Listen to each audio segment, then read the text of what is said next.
Hello, everybody, and welcome to Rocket Lasso Live, Episode 7. We have got a very special guest today, and I don't want to waste any time. Let's go ahead and try and pull Nick up here on screen, see if we can see him and see if we can hear him. Hello, Nick. Well, hello, Chris. How are you, buddy? All right, I can hear you perfectly. I can see you perfectly. How about chat? How is Nick popping up? Can you hear him? Hello, chat. How do I look? How do I sound? It's good to see you all. We've got lots of people showing up. Okay, we're dealing with a couple technical issues. Quick heads up to everybody. We're going to be doing some funky workarounds to make sure that we can see Nick's screen at a nice high frame rate. But let's see how everybody's doing here. And also, quick heads up, if you are on YouTube, well, every once in a while the streaming software crashes when I have a guest. If that happens, I can restart the stream again, no problem. However, YouTube creates a new URL. So if it crashes, then I'll probably put a URL on YouTube for everybody to go move over to Twitch if need be. But hopefully that doesn't happen. We've had good luck so far, so we'll see if it holds out. Okay, quick heads up. I don't know, Nick, do you have the links to the chat? If you ever want to be interacting with the chat when everybody else is doing their thing, I'll send you some links to those directly. So you can send me a link. I'm on YouTube looking here. Hello, YouTube chat. Good to see you. But if there's a better one, send it. So we got Twitch and YouTube at the same time. Got the pop-ups going. We got lots of people coming in. We got Dean and Mr. Matt Dog, Crossfader, Sphere Factory. Crossfader, good to see you. Rachel, thanks for coming. Oh, there's Rachel here. Excellent. Yeah. Zach, Sean. Electron, Animation Hamster, Voked. We got lots of people coming in. How is everybody doing? Okay, we're going to have lots of time for questions, and we can just do general questions. We're, of course, wanting to do Cinema 4D questions. I'm going to have some Octane questions for Nick, because I know Grayscale Gorilla has been going in an Octane direction recently, which is super interesting. Ooh, fun. What are you rendering on these days, Chris? I am all Redshift right now, just because it's kind of the most vanilla cinema at this point, so that's kind of where I've settled in, but I'm not locked in on that for any stylistic purpose. It's just the one I think most people are going to have. But I'd love to hear what's attracting you guys to Octane these days. But we'll get there. So yeah, any questions? Everybody start getting those together. Hey, am I green? Is my light? I need to yell at my lighting director here. Am I green? Oh, you look normal to me. You got a nice kind of purple tint on one side. And, okay, I'll blame this one on Skype. Yeah, you look normal on me, on my good. side. But I mean, I guess it's a little weird to do, but why don't we do a quick overview of who you are, what you do, what you're up to these days? If you have any website stuff you want to pop up, I can switch over to the screen. Just tell me if you're doing that. And but we won't be able to hear anything. But yeah, what's going on with you, Nick? Yeah, man. First of all, thanks for having me on the show. I've been meaning to do this, so I'm glad we finally got this schedule. I'm glad I'm on the show, man. It's really cool. I'm Nick Campbell. I'm the founder of Grayscale Gorilla. We make tools for Cinema 4D artists, plugins, HDRIs, materials, a bunch of training to help Cinema 4D artists.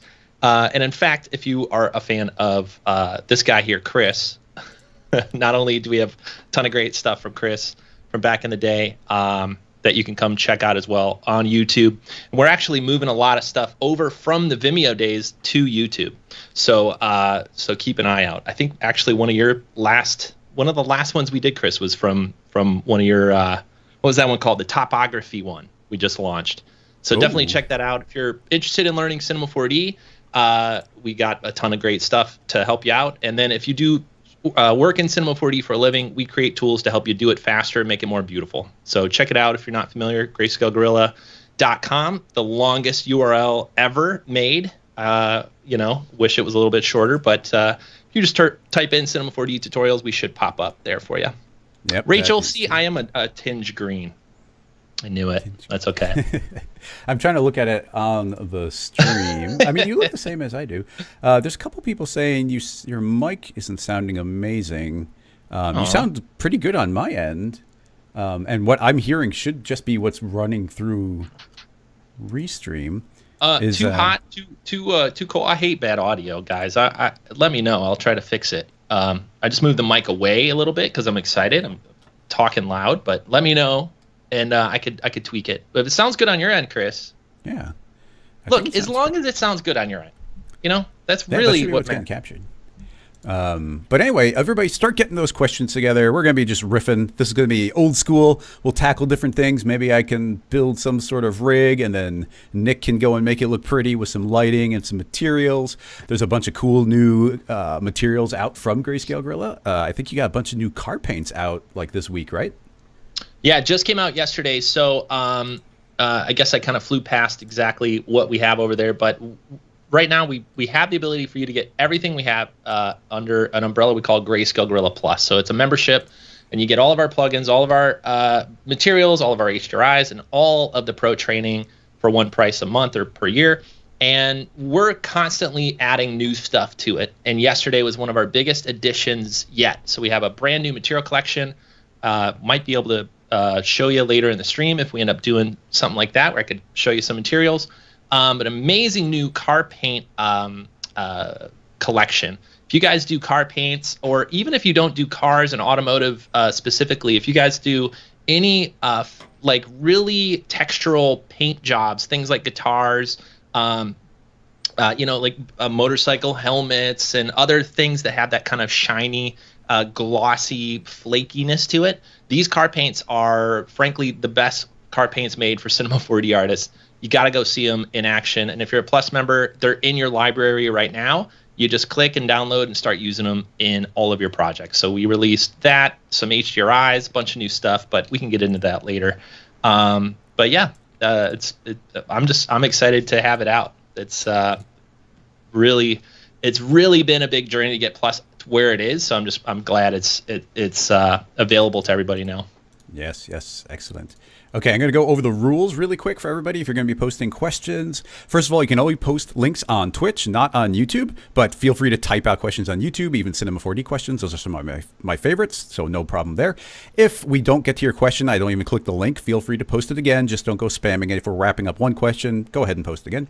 If you are posting a link to somebody's Instagram or a video, make sure that I can see the artist or studio who made it. If we can't give credit, we're not going to tackle it. Otherwise, it has to be really abstracted as a question. If it's video, make sure you call out the specific time code, and no links to anything that's being actively sold as an NFT, because we are not here to sell people's NFTs. Besides that, everything should go. Typed out questions are fine. If you have any just general like motion graphics questions or I like that with Chris. They're like, hey, how would you make this? And then it's their NFT. I'm not sure, but I think one of those might have snuck in early on, and I read the description later. Pretty sneaky. I like it. I mean, don't do it. But I see what you're doing. I see what's going on. What a world, man. Chris, when you dropping your NFTs, man? When the people want to know? I have had people bugging me. I don't want to speak too much to any of it, but I am not terribly excited about the entire NFT space. There are definitely good things, but there's a lot of big question marks that I don't know. There's a lot of hype. I'm always very skeptical of a lot of hype. I'd rather be, slow and steady instead of jumping on the train. So I think you were right about the VR stuff. So I think you might be onto something, Yeah. Hey, I don't doubt a bunch of people aren't going to make a bunch of money, but I don't know. I don't want to get into it. Maybe there's a whole conversation to be had about that one day, but yeah, I agree. It's an interesting space, but now is not the time, my friends. I am excited, however, Chris, to answer questions with you. Also, to make something with you, man. I love seeing how you use Cinema 4D in such new and unique ways. And then, of course, I love grabbing it and trying to, make it look pretty. It's one of my favorite things. So I'm excited to do this today, buddy. Yes, me too. And we do have questions starting to come in, so I'm going to begin to click on those. I'm seeing if there's any just talking questions, so it's kind of doing a warm up. But for the most part, not so much. But we do have links coming in. Yes, everybody excited to have both of us. Any questions? Cinema 4D, Grayscale Gorilla, my haircut, whatever. Yeah, exactly. But in any case, hardware yeah, that's all good. Okay, we are going to go and and other people said your audio is sounding good, so I think we're good. I'm just going to start clicking links. Nick should be able to see some details from my screen, so hopefully that works. Pop this open, mute the tab, because if I don't mute the tab, YouTube does copyright claims. Let's see what we've got here. This is, okay, well, we've got what do you even call this type of matrix? Or this type of how do I dots see your display? Screen, Chris? Oh, I only see us two on the Skype. oh, yeah. Actually, that's because I forgot to click over to my screen. Oh, good. I'm glad it wasn't me. There we go. Yep. Nobody could see it, so there we go. Okay, dude, I love it, Chris. I'm sorry. What were you asking? Go ahead. I was now that asking, can what see do it. you even call this type of dot display? Oh, I would call it a dot matrix display. It's popular in pinball machines, so I'm real familiar with the dot matrix here. Yeah, actually, it does look like pinball buttons almost, the way the details Oh, are when you popping do out. when you do the zoom in. Oh, yeah, it kind of looks like arcade buttons when you zoom in. Yeah. This is from 2D Pete from Switzerland. And yeah, looking pretty cool. On a technical basis, there's a lot of different ways. You could make this look a million different ways. But as far as it actually displaying this text, I think we could probably tackle something like this. Yeah, this wouldn't be too crazy. Is this something you want to dive into, Chris, or you wanted to just kind of talk about how we would approach it in general? Is this something we just get dirty, or what do you think? Maybe Get a few more, and we could decide. Yeah, let's click a couple links and then decide which one we want to tackle. But it's a really cool technique, and we can take a look at that. But yeah, let's talk about this one no matter what. But let's get a few of them up, maybe, and we can pick one. I like the sound of that. I'll leave it up to you, man. Let's see. What do we got from Mutter here? Or is that same one? Nope, that's the same link again. Okay, how would we replicate this in Cinema 4D? Take a look. Mute the tab. Oh, okay, can get crazy. This is always dangerous because it's an Intagma link, and they always do incredible things. They got software that starts with H on their computer. Yes, but this is actually Blender, which is extra interesting. So it's kind of valid as a question. I won't answer questions if it's somebody else's tutorial, but this is Blender, so it wouldn't be specifically cinema. And I'm assuming I muted the tab, but hopefully that is mute. So we can't play too much of it because then copyright claims might come through. But I'm assuming you're just talking about this blob. So let me just mouse through what everyone's wants. Yeah, it just seems to be the overall blob, so we can probably judge it just from this beginning part. So, yeah, in Tagma, obviously they do crazy advanced things. Their stuff always looks amazing. Yeah, great stuff. Great guys too. I feel like half the time I get questions about like yarn and like string dynamics are because of they're all an offshoot of things that they had made at different points. But yeah, this kind of cool, weird blobby thing is a viable thing, very abstract, so it gives you a lot of possibilities to tackle. But I definitely think we should take a couple more questions and see which one is jumping out at us most. There's some possibilities here, a little volume, a little fields, maybe. Be interesting. Like that one. Where are these links coming through the studio.youtube? Or is it directly on a different chat? This is the Twitch chat coming through. Oh, cool. I sent you a link to that one as well. I gotcha. Oh, I see. It's two. Cool. Thanks, man. Okay, here's another one. And you guys know in the chat that usually I tackle almost everything by myself, but when I have a guest, I want to make sure that we tackle something that's going to utilize everybody's talents. So let's just be extra picky and find something cool. Okay, we got something from Tavo Studio, and this is a still, but they have several stills. Ooh, it's kind of this cool melty, drippy, upward chocolate. Ooh, I kind of like this. This is neat. I don't want to get ahead of myself, Chris, but those upward drips I got your name on them, dude. That's true. Do you know what's making me think of? The old Goo Rock? The Goo Rock tutorial. Goo Rock, Chris? Dude, it's a classic, man. I remember how long you and I sat around. I was like, here's the tutorial I made. What do we call it? And like, it's just this Gooey Rock tutorial, but that's a terrible name, Goo Rock tutorial. And an hour later, like, I guess it's Goo Rock. It's an awful name. I think even Rachel's like, what is this thing? What? Goo Rock? Yeah. It is what it is, though. It's a gooey rock. It's how to make rocks. It's how to make goo. Yeah, this one's pretty cool. I mean, there's no motion here, but that almost gives us the freedom to sort of create it the way we want to. So yeah, I'm kind of leaning towards this one just for some opportunities to do various. There's a bunch of different things we might be able to do with that. Yeah, Dean is saying he spent hours on the Goo Rock. So did we. Good. I'm glad it's helpful. That was like a 3-hour tutorial split up. Yeah. Awesome. Oh, I just clicked over in the Twitch chat, by the way, before we get started in cinema, and seeing some familiar faces. Good to see you guys. Winbush, good to see you, man. Pro Tools 3000. Dude, classic. Been around. Love Yes. it. Good to see that name. Good to see that name. Keyframe. What's up, guys? Brother Sorry, Zach, I Paul. was. Yeah, we got tons of people. Thanks everybody for coming and hanging out. I'm excited. If we like the look of this one, and we already have a couple links, so I think of the three, this one I think gives us some pretty neat opportunities. And I think just for whatever material you might decide what type of goo this might be, you have a lot of options maybe to show us some Octane stuff. Yeah, actually, it might play right into everything we got going. I think it'll be nice to light up and talk about some different lighting options with this thing, and of course materials. And just selfishly, I'd like to see how Chris tackles goo in a world that has volumes in it now, because I don't think that was around. Not that you needed to use volumes, but gosh, that tutorial is so old now. It'd be nice to see how Chris tackles a little bit of goopy goop in the new world, in the new Cinema 4D world. I'm interested too, man. Yeah, This is my vote. Yeah, oh, I like it. Let's do it. So once again, Tavo Studio put this together. I know we've gotten links to their work before. They do really good stuff, so make sure you go and give them a follow. Ehab is saying that Gurok showed him the way. It's a good one. Oh, and I'm also seeing we said that we'd mention how we thought that LED thing was done, even if we don't tackle it. Oh yeah. Can we do that first? I think we could even just talk about it, Chris. I think you could set up those. Let's just call them spheres for a moment, because they could eventually be whatever model you want. But let's say you just populated a bunch of objects in that grid, and then I think you could use real type. If you found the right typeface, and you might even look up dot matrix LED display typeface.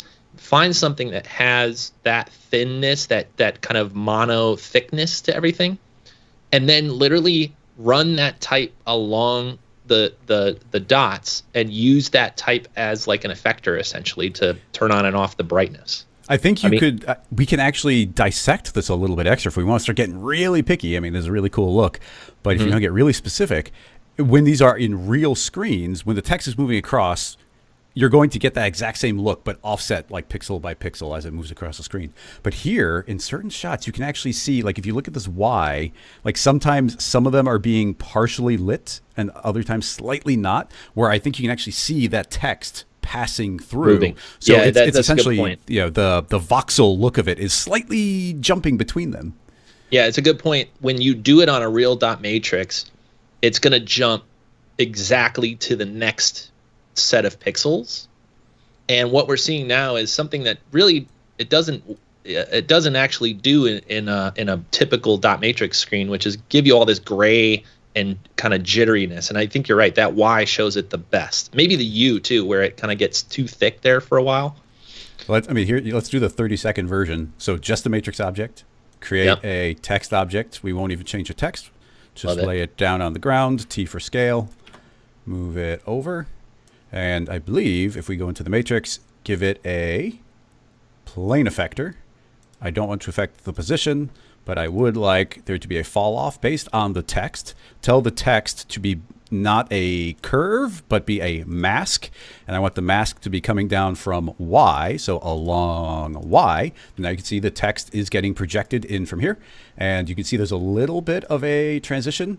So inside of the plane effector, you can see there's a distance fall off, and we can clamp this all the way down, and now it's just on or off. Oh yeah, that'll solve that ghosting effect. The ghosting, but then it also just goes to the difference. Kind of what I was talking about was this E. Well, actually, I would love to even change. Let's lower the resolution. Actually, I'll lower the resolution just by shrinking this down. So you can see how this X is built like 2 pixels on top.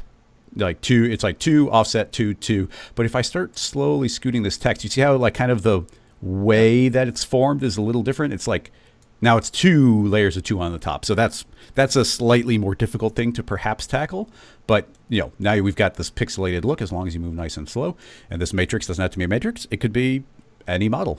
Make it some spheres, make it some buttons, anything that lights up, some LEDs. So yeah, that's the super duper quick version of that. Yeah, 1-2 skip and then you're done. And really the trick for me is always remembering how to pipe in the different color language into the third party renderer. Now that you now that you have this isolated, it's really just about remembering the like Octane node or Redshift node that takes that color value, and then you just pipe it into whatever you want in a material. And in the case of the renderer that we saw, it's like in some luminant material that you then control using this green channel. If I were to say it in a quick way, but yeah, exactly. Yeah, cool. Even on this, my brain already going crazy of like ways to make it so that your pixels don't sort of wander. And I wonder if we could. I'm not going to do it, but you could probably take this matrix object and instead of colorizing them, scale them down to nothing, and then Cinema doesn't acknowledge once they're scale 0. And then you would literally just have those blocks, and then instead of then you take those blocks and offset them on, say, a different matrix object, and now they would only appear if they were directly in range.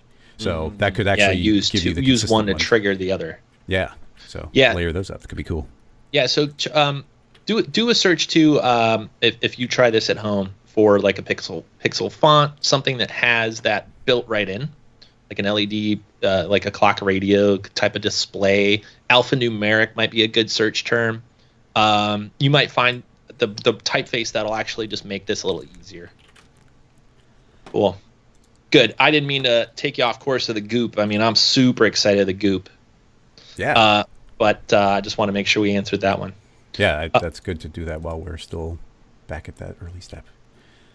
So, can you think of anything else before trying to dive in on the rig? Actually, why don't we talk for a second about what we want to drip? Because it seems to be wrapping up some sort of fancy dessert. But if we're just looking at the, not even chocolate, but the melting goop that's going to be traveling upward, we could have this traveling off of some text. We could just do a sphere. We can go old school and make a nice sphere. People are requesting spheres in the chat, which is why I say that. I mean, you know me. I love that. I wonder, Chris, what might look cool is, so imagine the sphere that's like half melted up. So it's almost like the bottom half of a sphere, like a little, like a half of a snow globe. And then the top is still a little goopy. And then it's almost like that's the transition. It's like slowly disappearing as the sphere's melting into the sky. Yeah, so totally. Maybe we could give that a go. Yeah. Well, I'm going to jump into Cinema and start talking about this. Now, even based on what Nick just said, if we were going to have let's say we have a sphere and half of it is melting in the sky, we have several different ways to think about this. And one would be, are we building a rig to do everything, or are we building a rig to just do one particular shot? Because here's why I bring that up. Let's say that we threw that into a bool, and I'm going to throw in a cube as well. And now let's A subtract B always. So if I were to move this up, I think this is what you're talking about. We can have half a sphere and then the goop can be coming off of that. So we could be like, okay, that's the starting state, and we're just going to have drips come off of that. And we're really only expecting to see like 5-10 drips go upward, would be one rig. An alternative rig would be, what if the entire thing is melting upward slowly, and then you would build a completely different rig where you have the entire sphere and each piece slowly moves away. And either of those are valid to do. Is there any reason to do one or the other? I mean, I like the idea of getting to the step. And if you're trying to art direct something, and this is a really important question. Actually, Nick, this is something I miss when you and I would do the regular streams, is because we'd have these discussions about like, wait, should we approach it this way or this way? What's the intent behind it? I tend to just dive right now into like the technical side, be like, oh, let's make something. But it is important to talk about because, this is what you do in production, right? So we have a limited amount of time if this was a client coming to us. And, that's always how I try to approach these things. This stuff's really fun, but at the end of the day, a lot of us do this for a living, and we got clients asking us to do stuff, right? And we go, yeah, we could do it or not. So in this case, they're coming to us with that brief. Let's say they're like, look, it's a ball of chocolate, and it slowly is melting, but it's not melting down, it's melting up. And as it melts, it kind of dissipates into the air. And then we do this really beautiful close-up halfway through that's like, halfway through we zoom way in and we see all the little details. And then let's say we zoom back out to the final piece, and the last little bit dissolves, and then the logo shows. Okay, so that's a really simple like client brief. And Chris said it exactly, which is what part of the rig are we trying to build? Because there are two pieces to this rig. There's the one that is showing it starting, like a perfectly spherical piece of chocolate with like maybe one drip or one or two little ones just starting. You can imagine, that's starting this beautiful motion. And then we can kind of quickly get to the hero shot, which is what I think we should tackle, Chris, which is more of this halfway through shot where we zoom in, and that's a separate rig because we want more control over this beautiful hero in the middle. Maybe there's like other stuff in the middle of this chocolate. Maybe it's one of those European chocolates with toys in it. Who knows? Yep. But there's something else in the middle we need to spend more time on. So we're going to build a separate rig for that and leave the fully melted rig in another scene file completely because it's going to give us more control for both shots. Did I get the gist of that, Chris? 100%. Cool. So what do you think, man? You want to tackle the like beautiful middle shot and see if we could get there, and then if we have time or there's not other questions, we could talk about how we could approach the other rig. Yeah, I think, let's definitely focus in on the middle one. Essentially, that's what got us excited, was the idea of the drips going upward. And if we're worried about the overall sphere, then we're not focused as much on the drips. Love it. That's my thought. So let's see. There's a million ways of tackling this. My thought is, why don't we create half of a sphere there? If we want to be really precise, which isn't a bad idea, we can take this cube that's exactly 200, move it 100 up, so we're chopping that exactly in half. Although now I'm seeing this tiny bool error where these two lines just happen to be lining up.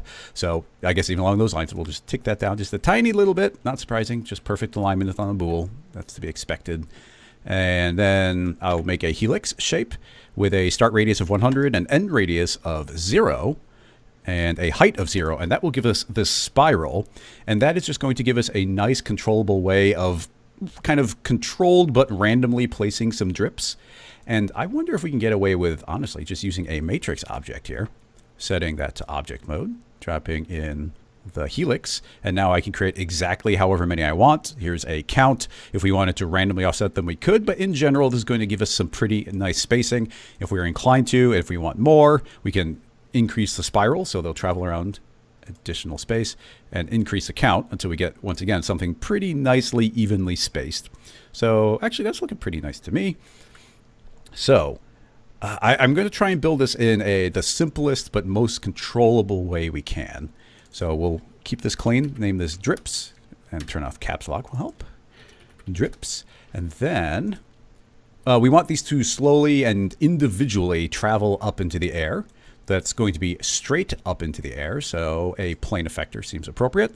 I would like these to be moving upward. Am I upside down right now? I was spinning my camera a bunch.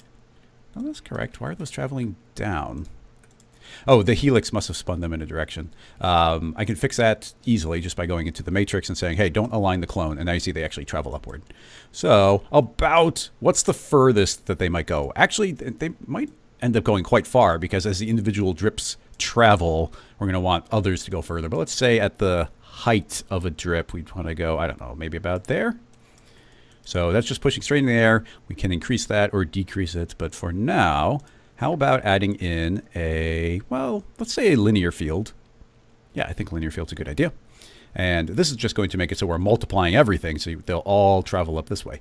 An important thing to note, of course, is this is going to enable us to pinch this as tight as we want to or as slowly as we want to, but this is just controlling the transition. And right now, as the rig is built, in general, 100% they're going to be traveling from the left. But of course, we don't stop there because we shall add a random field. By default, this is going to be, actually it's set to noise, but I think this can be set to straight up random. So everything's being given its own value. Set that to multiply.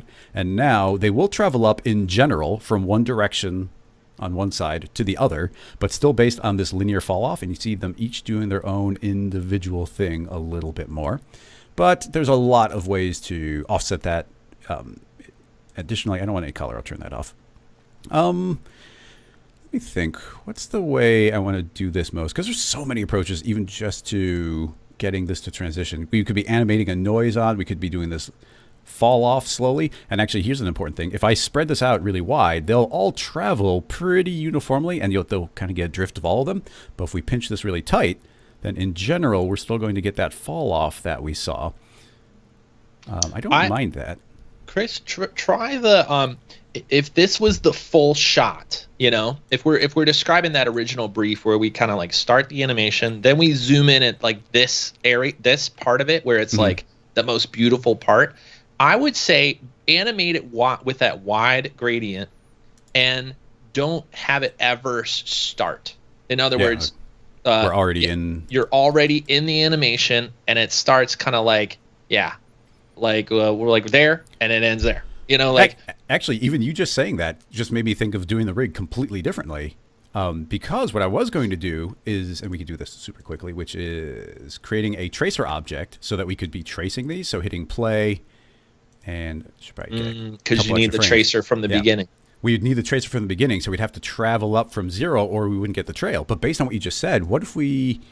Well, I want to Actually, no. I think about it. Which is okay too, Chris, because we don't have to render the whole thing. Like you can start it fresh to get the tracer, but then when we get really to the end of it, we'll just maybe bake it and focus in on the kind of middle part of that animation. Sure. There's so many ideas already for different ways we could do this, but here's the new one that pops in my head. What if we make another helix, and I'm using this to get a straight line, so 0, 0, 0, and now it's 200 tall. That's completely fine, and that is what I would like to clone around the entire shape. So create a cloner, drop that in, clone this as an object, and drag in the same helix. That's already set to count. We'll just increase that and turn off the align. So now we got a bunch of lines traveling upward.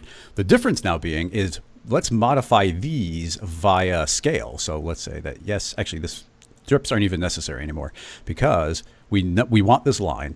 So the effector will again be the plane, but this time instead of affecting position, that's the plane, thank you. Instead of affecting position, let's affect the scale. I'll say uniform absolute, but we'll just start to scale this down. And if we say -1, it'll scale them potentially all the way down to 0.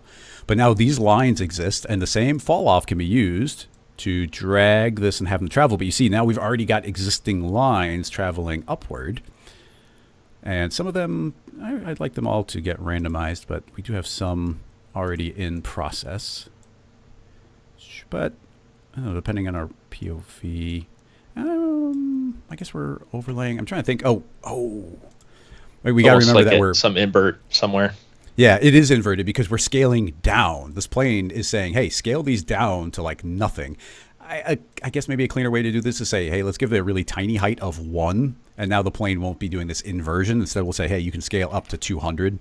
So now it's properly applying. So that conceptually gets rid of the inversion. So yeah, so they'll all travel upward. But now we don't have to start with them being pre-rolled in a bunch of like negative keyframes. We can just say, hey, we're starting right there, and then it's ready to go.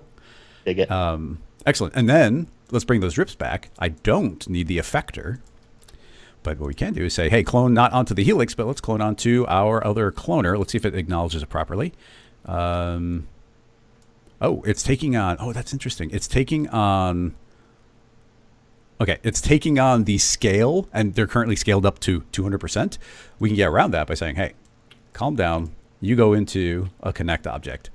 And then the drips aren't cloning onto this thing that's got all this clone information. It's just cloning onto a spline. So we drag that in, and hopefully the connect, turn off weld. Very important. It's going to delete a bunch of them if we don't. And is it doing that old thing? Do you remember this problem, Nick, where it's not creating we're not seeing it because it's not acknowledging this as a spline. So we can trick it into being a spline by putting that into a spline mask. And now it's like, it is a spline. That's still one of the weirdest things to me because we didn't change what we're feeding in, but somehow making a new spline mask parent has tricked this into being like, I'm actually a spline. But anyway, let's make a count of 1. It's currently per segment. And if I say don't loop, but push all the way, let's start at the end. Now, these are now cloned exactly in the end of those splines, meaning our rig is set up. And let's have this travel in order, which is, that starts, it gets modified, and then the drip. So it's already in order. So yeah, as this drags along, then our individual dots should move up. And even at this most basic of states here, I think we're kind of ready to start feeding this into some volumes and see if we can get some volume. Nice one thing, I think it's, well, I'm going to shrink this helix down just a little bit because I don't think it should go all the way to the edge. So just shrink that in a hair. But you see why I made that helix. Look how easy it is to change where these are being placed. But create the volume builder. I always immediately put into a volume mesher, holding down Alt to become. Oh, hey, Chris, it's been a long time, man, but I got to remind you. Don't forget to save. Haha! Good call. Good call. Especially, I mean, I got pretty good luck with volumes, but I'm just thinking, you know, it's in a good. It's never not in a good spot to save, you know.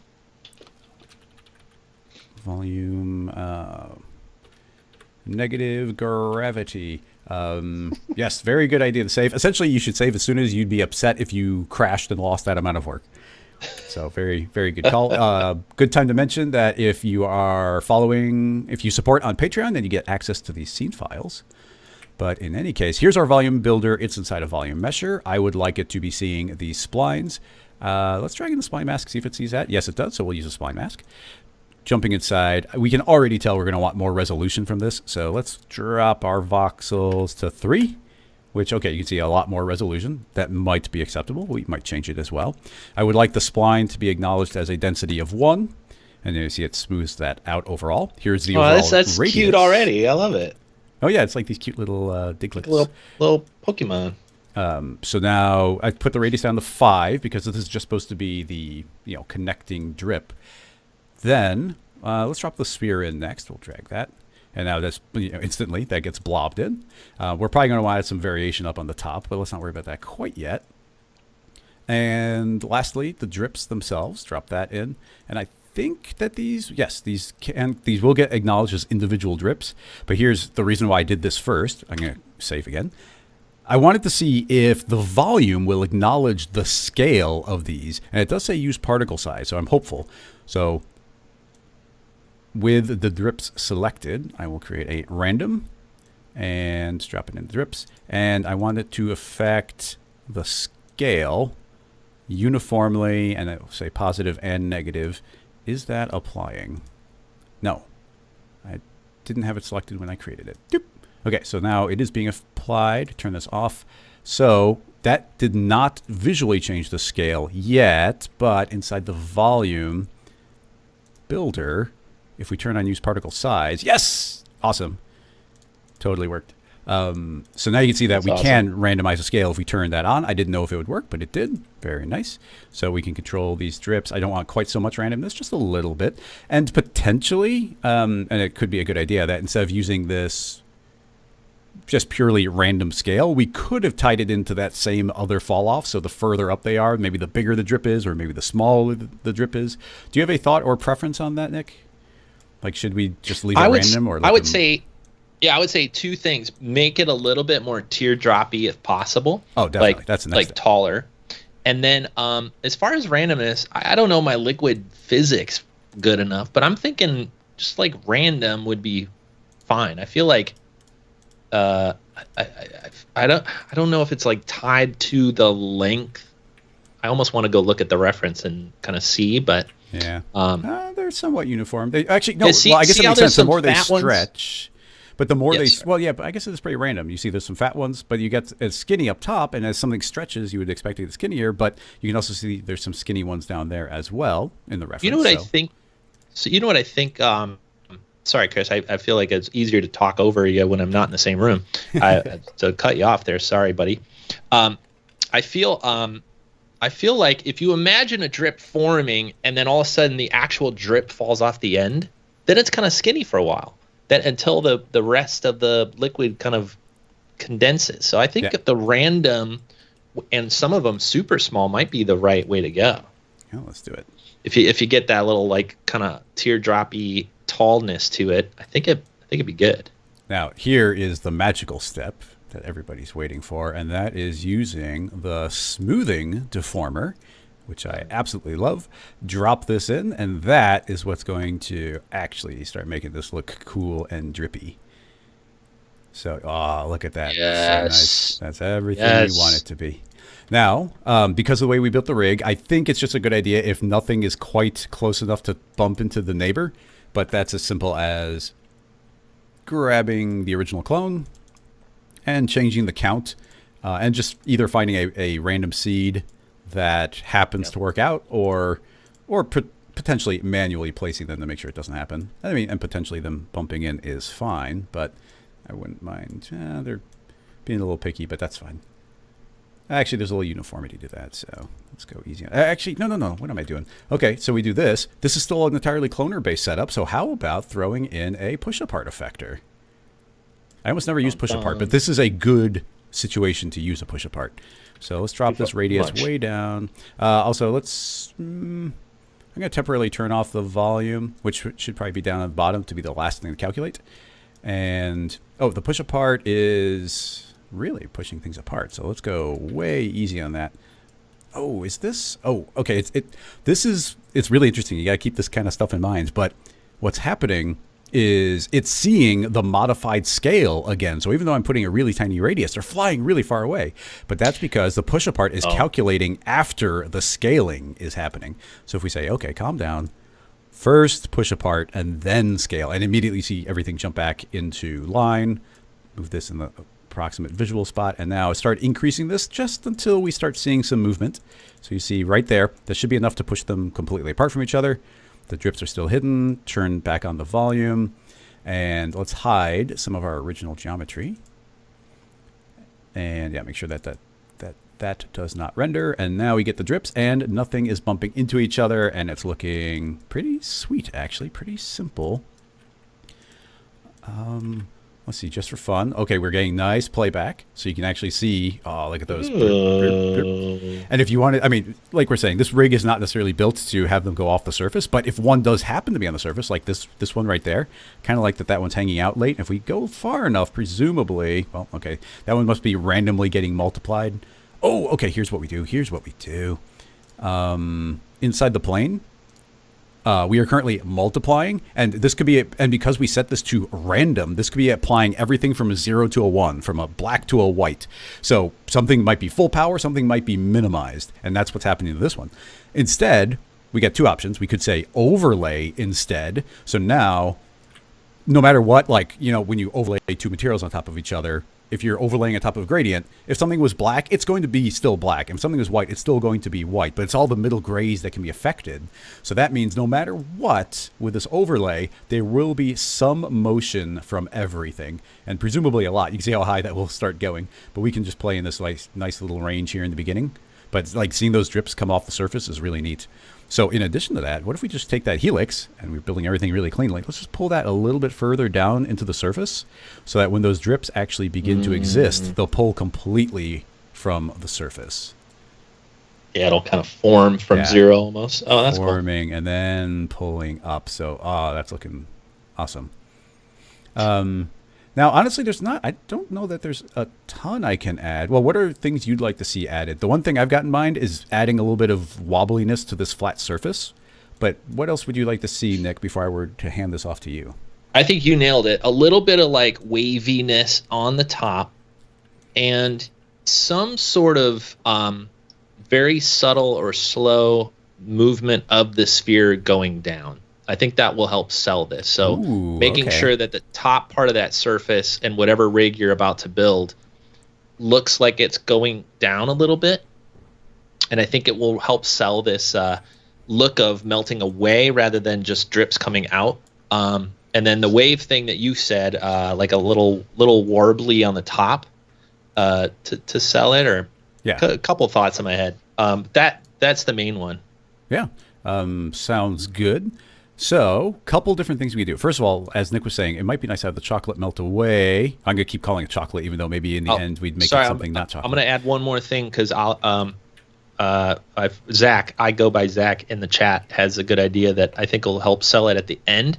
An overall like distortion for the whole thing that'll push and pull some of these strands a little bit crooked. That might be at the very end where we do some big deformer kind of 3D noise kind of thing to it that just makes it a little bit less straight up. But I would say that might be fun to do because I think it'll be pretty straightforward and quick. But I I'll let you go ahead and make the top wave here. Yeah, sounds good. Temporarily hide all of our volume, bring back the bool. Now, this is maybe a little bit dangerous because we know bools can be weird, but the most straightforward way I can think to deform the surface is let's just add some subdivisions. We don't even have to go terribly crazy, but if we add some subdivisions to this cube, then we can deform this cube before it even bools it out, and then the resulting shape can become the surface. Pretty straightforward. I'm going to do my former. Actually, we'll be using this twice, but a random dot scale, and this is a plane dot y plus. Just to move there, push apart, self-explanatory. I don't need to explain that. Okay, so this cube is going to be deformed via point. Currently, it is pushing on Y, local Y. So we'll get rid of that. I think Z is the one we want. Yeah, if I push Z, you see everything moves up and down. So right now, I'll just say 22. Actually, that's a lot. Say 11. But we don't want to apply it everywhere. So in the fall off, give that some noise. So there we go. See. So people are saying it's a little bit of lag, but that might be Twitch because mine says we haven't even dropped a single frame. So hopefully we're going well. Okay, so now you see this random field. This is currently based on noise. I'll make it, let's increase the scale. I always do this. I keep on increasing the scale until we start seeing some uniformity, just so we know what the ballpark of what this is supposed to be is. And now that we've got that, we could start shrinking it back down again, knowing what the scale is. And then perhaps we'd want doubling up the resolution. Just a little bit more there.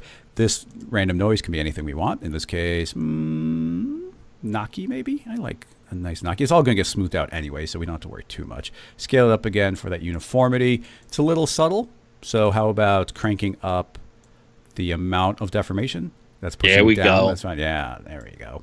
And if we were inclined, this wouldn't be terribly difficult. Actually, yeah, this would be fine. If we wanted to, which we do, we can add in something like a spherical field, which is right in the center. And now we can create some additional fall-offs. So it could be like a little bit weaker in the middle. That spherical field could be set to overlay, which I think is a good idea.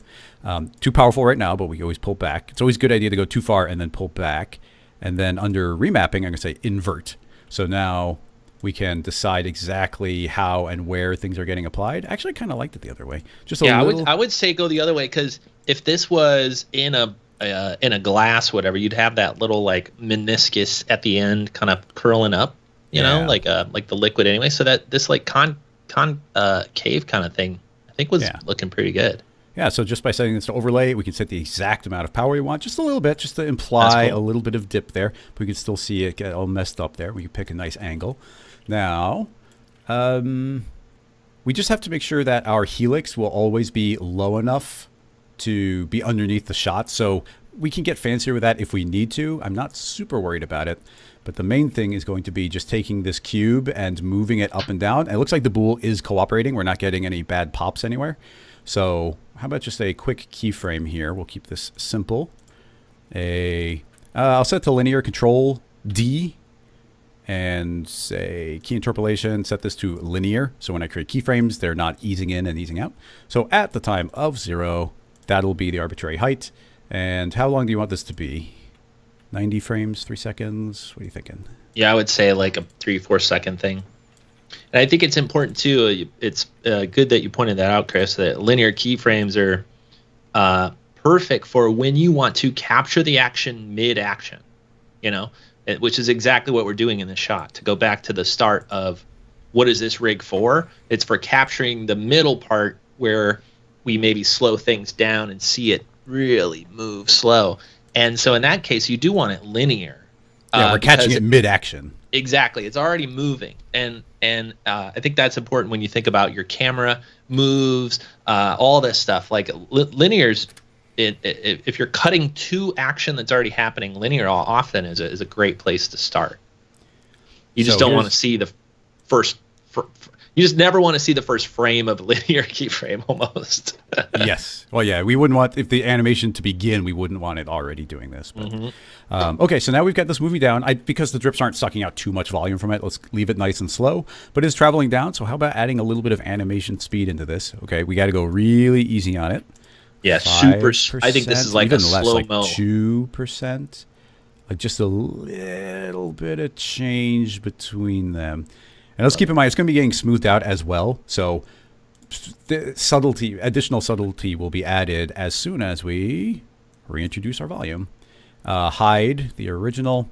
Here is our more drippy surface. It is getting smoothed out. And yeah, that is what we've got.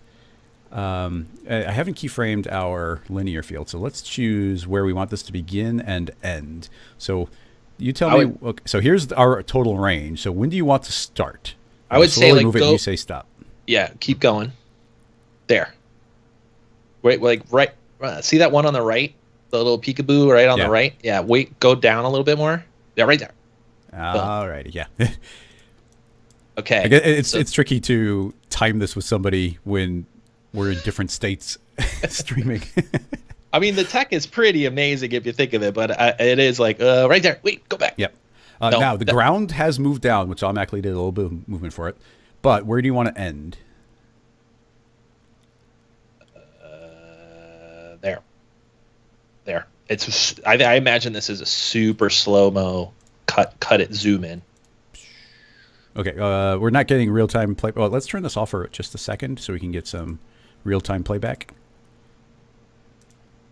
So here's what we're actually getting. Blur. Yeah, dude, I want to zoom way in on this thing.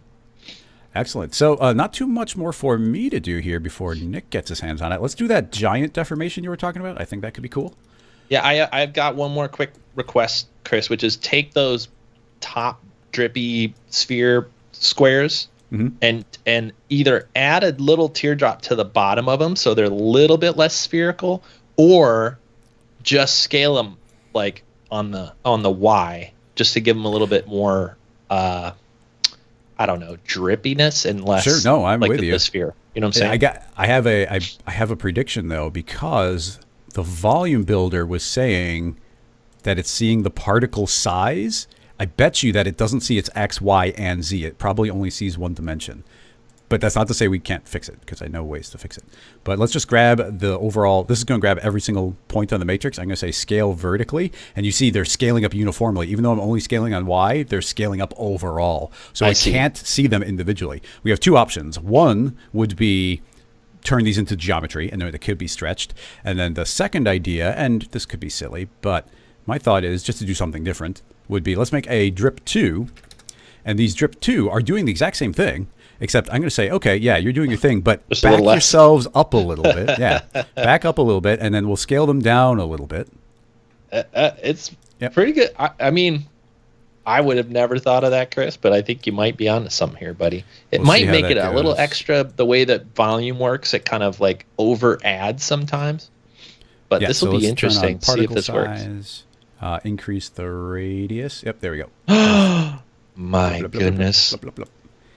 My goodness. Yep. So personally, probably making a sphere or even making a slight teardrop shape on the original thing wouldn't be a bad idea.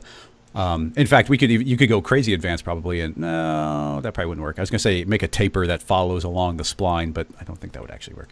But you can see that did indeed process. I'm going to scroll a couple frames just to make sure nothing's popping too bad. We can increase the resolution. In fact, I almost guarantee you're going to. So why don't we even right now just drop this voxel size down to 2? But the important thing to do is, because we're dropping it down now, because there's an increased resolution, the effectiveness of our smoothing is going to be lessened. So now we have to increase the iterations to get the same visual result. Of course, this will slow everything down, but now we have a higher overall resolution to make everything nice and smooth. And I think that's working pretty well. That should calm everything down a bit. There should be less popping.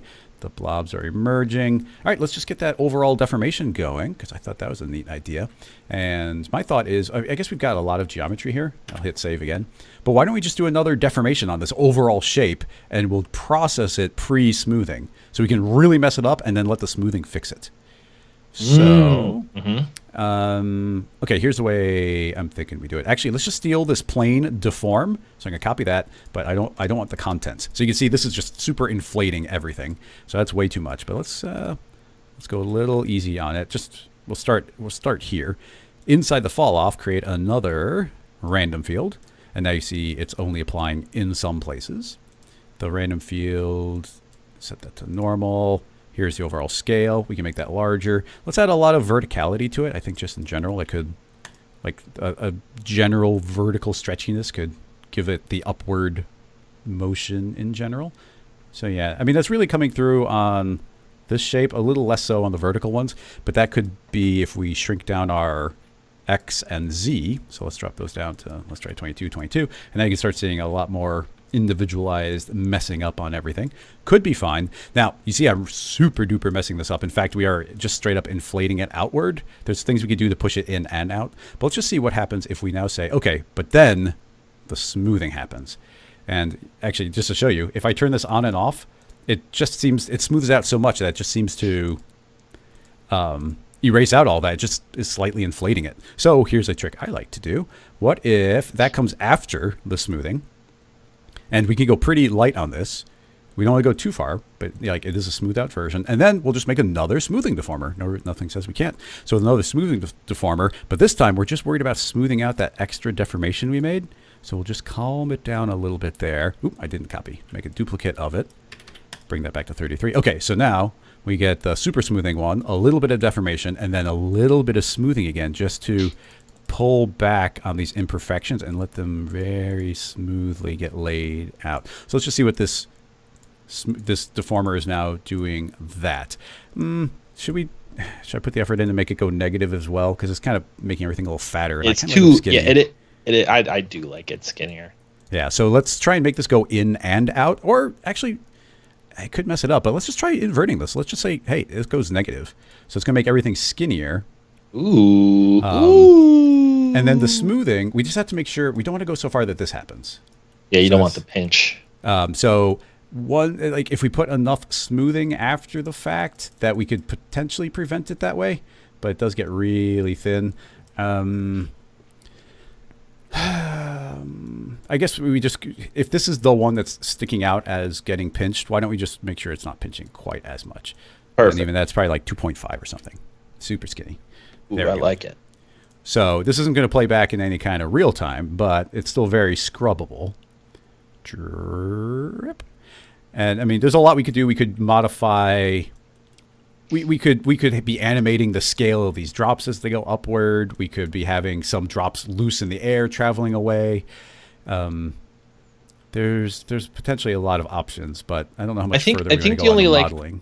The only other piece of art direction I have, Chris, is now that I see those thin things, we should take the big drip and the medium drip, like the top and the taper, and just scale them both down a little. Sure thing. Like they're still a little too bubbly. All right, I'm going to turn the bottom one off so we can just observe the top, and we'll just change the radius inside the volume builder. Let's take it. Yeah. Well, you can see we got a big one there, a small one there. We can do different random seeds and get a really nice looking one, but let's go pretty easy on it. Yeah. What do you think? Something like there? That's looking good, dude. Yeah. And then these are controlled. Yeah, this is the upper drip. I'm going to grab both at the same time. And if we were to do this, we can, of course, pick different random seeds until we are like, that one looks good, or that one looks good. So, we've got the opportunity to change the seed. And then let's turn the bottom drip back on to get the extra pinching. Although it's still pinching pretty well without that because of all the extra smoothing. Yeah. So let's grab this and shrink that radius down. Yep. Oh, right there, buddy. Yeah. So obviously this can all continue to be tweaked. And I mean, what's cool, this is a super, I'm going to save it right there, but super duper parametric setup. We can go back into the cloner and say, hey, I want like 4 times as many drips, and it'll just create 4 times as many. So that's what's great about the rig that we just set up. Everything can be changed. We could even add an individual one if we wanted to. So yeah, anything else you want to see here before I send it your way?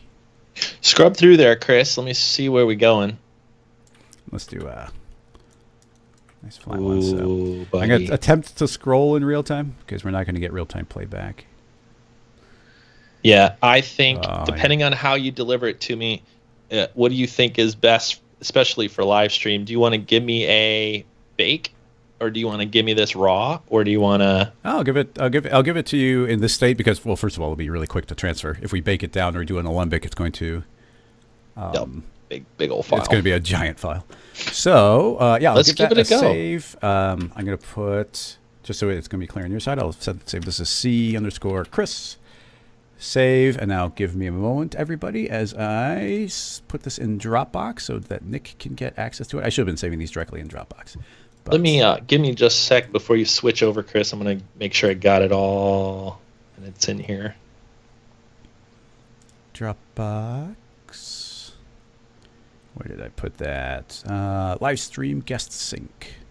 Nick, and paste. And it's super tiny. It's only 166 kilobytes, which is great for. That's why I love parametric. All right, let me give it a test here first before we. Let me know and I'll switch over. Okay, we got playback. All right, we got playback. The goo guru. This looks great. Okay, I think as long as at the end, Chris, could I put a smoother on it? Oh yeah, dude, you can change a bunch of stuff. Yeah, I figured it'd be fine. I mean, you can even bake it as as soon as it gets on your end, but we just want to send it over clean. So the file should pop over. Make sure it opens, and then I'll switch to your screen. I think I'm ready. Let's give it a go. I know we were having some tech issues here earlier, guys, so let us know if you could see everything. And Chris, I can't see the other screen, so just let me know when I'm live here. You are now live, and I am seeing your mouse. We had to do some workarounds to make the mouse work. We had to do a bunch of workarounds, but we're now you getting may see pretty my nice. You may see the mouse trail for whatever reason. Turning that on Windows helped. One of those magical Windows things. So pardon the mouse trail. We're not in the 90s. The sharing app didn't allow the mouse to come through. So turning on mouse trail tricked it into sending it. Okay, so here's where we are. Chris, this is awesome. Great stuff as always. We got our scrub. And I've always pictured as you built this thing, we're kind of just so I could kind of visualize too. Imagine this commercial. Okay, so first of all, the first thing you worry about is your camera, right? If you've known me, you know I'm always yelling about picking the right camera. In this case, it would like start off with some like kind of like 70 millimeter zoom, kind of like centered spherical thing in the center of the frame. So now imagine this whole thing is like a big sphere. We're not going to work on this whole thing, but just so we can set up the shot. Imagine, for the sake of this commercial, it starts with this perfect chocolatey sphere.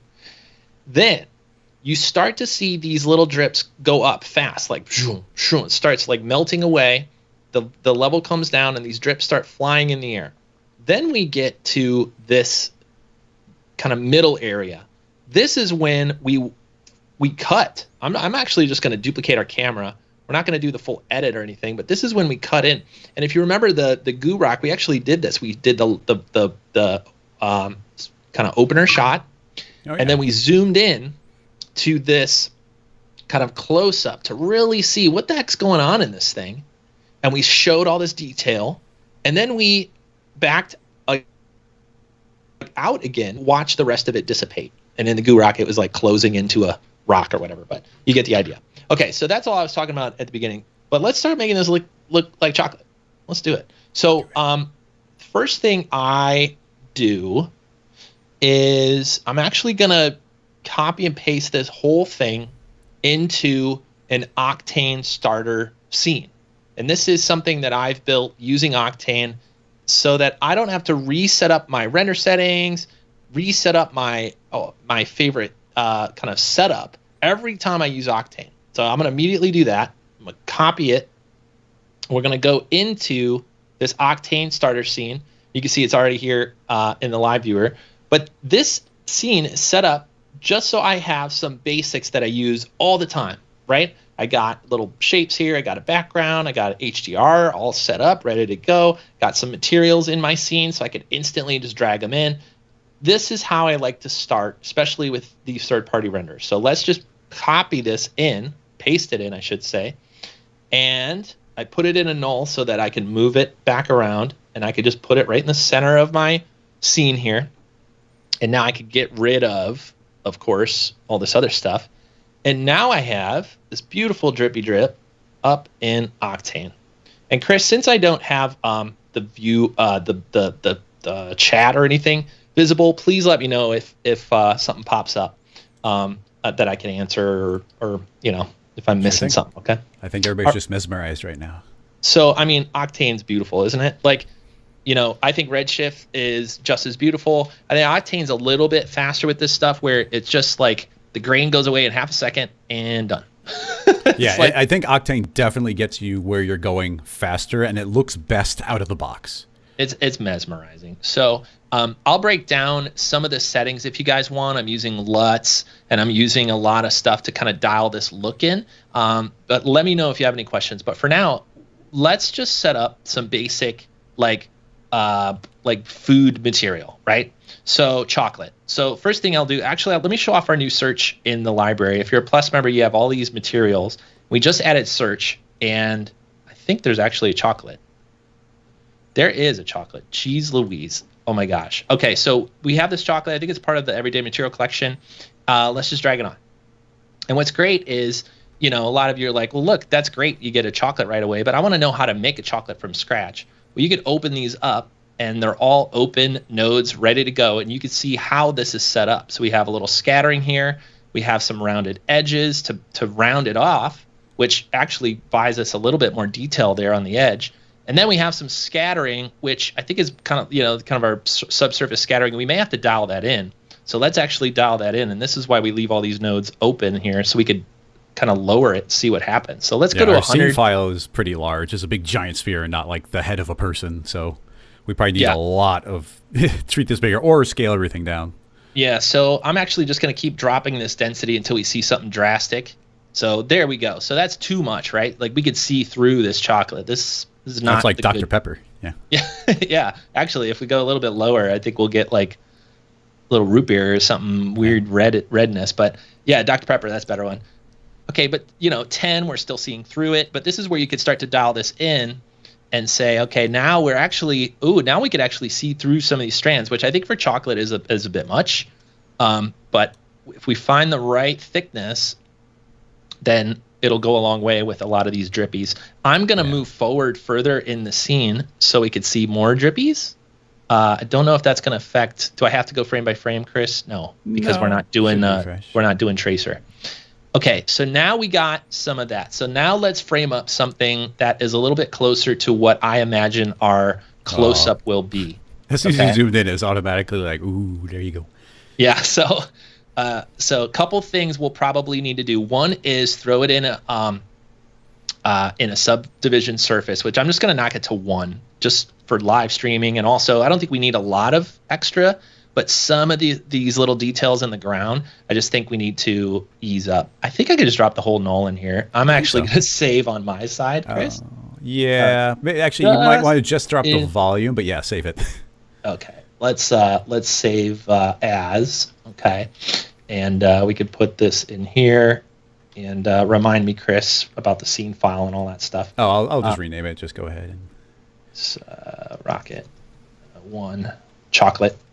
Rocket chocolate. Rocket chocolate. Changing the business. Dude, let's go. Okay. Yeah, go inside and drop the volume builder in it, not everything. Yeah, the volume measure. There you go. Oh, buddy. Okay. I think we're on to something. Okay, so this is more of what I've imagined our zoom in will be. So let's set up our shot. I think I kind of want, let's play around with the camera. What's really nice about Octane is you can see your results so fast. You could try totally different camera angles. One of them I'm imagining is this, okay? Totally straight on, totally zoomed in, and we might even have to rotate around here and try to get some of these other angles.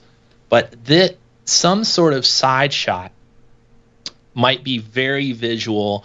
This is overly lit now, so I'm just going to go into our HDR and rotate it. Right, this is actually the Octane sky.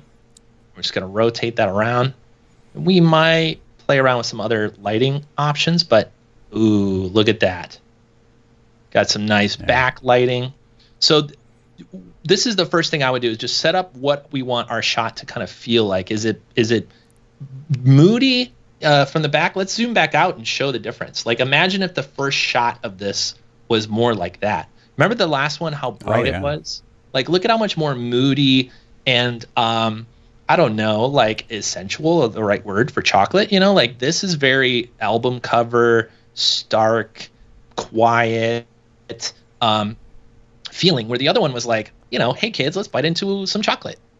Like let's just rotate that around and show the difference. But this is where I go, especially with something like Octane, where we could get those so quickly. Look at that. Totally different result. That's like a date. This is a Saturday morning commercial, This, I mean, that's I don't think you should put that on air, frankly. Yeah. Like that's like spooky. But this is the power of lighting and the ability to change this stuff really easily. So this is kind of where I go first. But the chat is of the opinion that it's a little transparent and looks more like barbecue sauce. Yeah, I think so too, especially when we do the zoom in, guys. I think the strands are a little transparent, so we're going to thicken that out. Thank you, guys. Okay, so now we have what we kind of like it. So I think we're actually going to keep this backlit for now. We're going to zoom in, and we're going to see if we can get something that looks a little bit more dynamic. Now, this backlight, we may have to cheat it when we zoom in because it's so shiny right here. So let's move that around. Yeah, right there. That's not chocolatey enough, is it, guys? So let's jump in to our material. I think it was under medium, and actually it was up in the scattering. So we got to go into our node, go into our scattering. Let's make it visible, and let's dial it up. So let's just double it roughly. Okay, that's better already. So we got that. The other thing about this with chocolate is we got this daylight, and this like daylight color with chocolate is kind of weirding me out when I zoom in. Something about it out here is fine. It almost looks like a little planet, but when we zoom in and we start getting these like bluish colors in the chocolate, I'm a little freaking out. And in fact, when we zoom in, it makes it feel a little bit more like a product shot. So we could actually dial that in real fast. This HDRI link's all set up right here, and we could just dive into something like, I got to clear my search. We got Pro Studios metal might be, because this is really reflective. We might get some really nice. This might as well be made of metal. Yeah, exactly. We got these nice kind of reflective parts here that we could jump through. This might be too overlit. Yeah, we don't want this overlit one. This one might be good. Let's zoom back out and see where we are, especially the side look, which I really enjoy. I'm kind of debating keeping it at this scale. We might still do the zoom in, guys, but I kind of enjoy this look so much. I kind of want to keep it here, but you guys let me know. Okay, so let's do that for now. So the obvious next thing I want, whenever I want a close up, you probably know what I'm going to say. I want some depth of field. So let's go into our Octane camera rig here. Let's go to depth of field, and let's turn on, actually, let's go into f-stop, and let's turn our f-stop to 2. Okay. 2's pretty zoomed in. Might have to dial it back a little bit. I'm going to turn on my focus thing here. And this focus thing, can you just now click places and get a different focus? Is that what that's doing?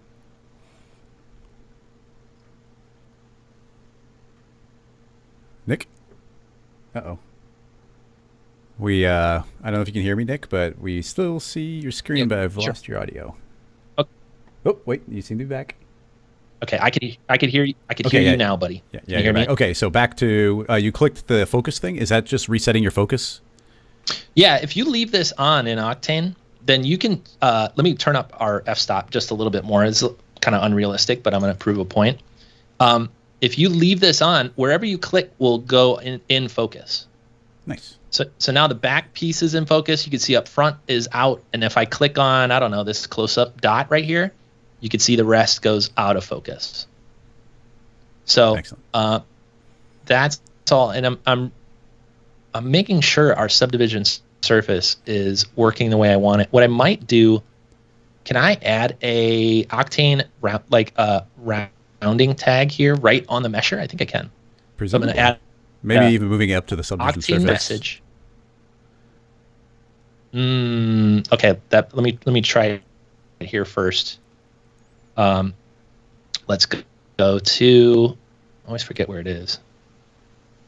Subdivision Well, and group, just to subdivision throw it, level one. to throw it out there, this is a little bit of it's a thing that happens, but because we put such a strong smoothing on there, the smoothing can give you these little pinches. Like, it's valid geometry, but you get these sharp pinches, and I think those sharp pinches are what are bothering you. It's a little bit of a weird. That is on the bottom. Yeah, and you can see it on some of the drips where there's like these little sharp points on the drips. It's not the workflow I would do it, but it's not the cleanest workflow. But essentially, I would take this entire volume mesher and then feed it into a brand new volume mesher that's observing the previous state, and it'll give you a nice smoothed out one. Another alternative would be using the new remesher, which could then clean it all up, but that might look a little bit janky from frame to frame. So yeah, there's a lot of different choices, but there's some pinching happening, and that's because of the smoothing. And no matter how many times we subdivide that, it's still going to happen. Okay, so with that and with the old, live TV stuff happening, let's focus on this shot, because I think it'll be helpful just so we have a final finished shot. And then I'll actually dive into it too with a little bit more time and see what that close up could be, maybe smooth it out, because that was our original goal. But for now, let's just zoom back out to this kind of like almost would be a starting shot, and it could also even be this close-up like this. Might even work just fine. Let's see. There we go. That might be something. Maybe we're a little close. Maybe we're more like this. And let's just find that shot we want to dial in, which this looks pretty good to me. Chris, sorry about the audio. Can you hear me still okay? Yep, okay, good. Coming through all good. I just want to make sure it was clipping a little bit. So this actually, I think, is a good place to kind of like work on our final look, our final lighting, and then we'll just talk about the render settings a little bit as well. So from here, what I would usually do, like once I have the camera set up, let's lock this so that it scales down. I think we could scale this down just so we could see the full frame. We're working in this kind of square right now, which I think is okay. I think a square is obviously a pretty popular look right now, but if I were framing this up, I would literally center this dude and get the focus going. Okay, that's looking pretty good. There's something about that strand that's overlapping with this one that's bothering me, so I could literally just grab my volume mesher, rotate it around, just because I like my camera rig enough, I don't want to mess with it, and I could just cheat it a little bit. I kind of liked that where it was. That's a little bit better. There we go. Boom. So I like the kind of anti-symmetry of this one. It's a little kind of sideways. Good framing. I like our colors here. So this is where I would say, okay, I'm happy with this this look.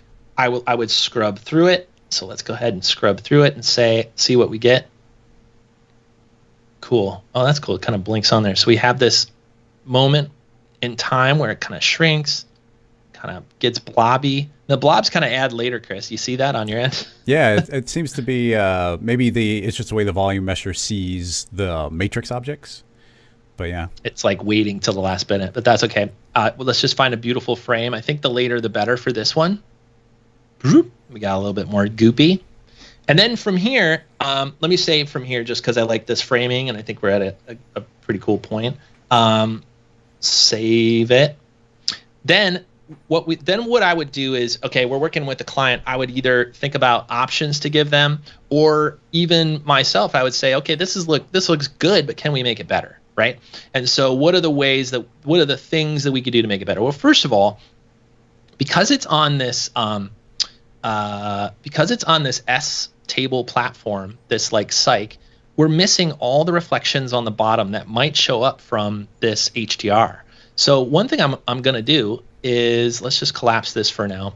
Let's turn off our Octane camera and talk about, first of all, just moving this platform down and just shrinking it until it's a little bit more out of the way. So let's go to the S-curve. Let's go to the depth. Definitely don't need that much depth. And the height is fine. I think what I'm just going to do is drop this way down so it's a lot more out of the way. And obviously, we can also just rotate it and just use the back of it, or just use a plane, because we're not really doing the floor. So let's just go ahead and do it the right way. Boom.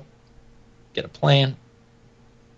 Still like the backdrop, but I think the cyc is getting in the way of some of the reflections. So let's just hide that for now. And one thing I want you to notice when we go to our camera is how much the color changes, and that's because of the LUT that we're using. I've been falling in love with using these camera LUTs right in Octane, and I'm still learning more about the ACES workflow. I know that's a lot of people asking questions about that, but even just adding a LUT in Octane just adds all this nice little compression of the color detail and a little bit more solid like black area down here. But I like this more. So let's keep tweaking just for a few more minutes, just to see if we could plus it any better before we ship this off to the client or before we send them something. Let's try a few more of these studio maps. Here's one that's a little bit brighter. I'm not in love with the front corner of this, Chris, but I like the lighting on this one. Sometimes when I like the overall feel, I just kind of like rotate it and say like maybe it just has to go somewhere else. Yeah, it definitely was super warm and friendly, but the when you say the front corner, do you mean the lighting on the front corner or the literal front corner? It's a little bit of both, actually. Like the harsh lighting on the front was bad. Ooh, look at that. Yeah, that's Octane. I'm actually going to use this and boost it up just a little bit.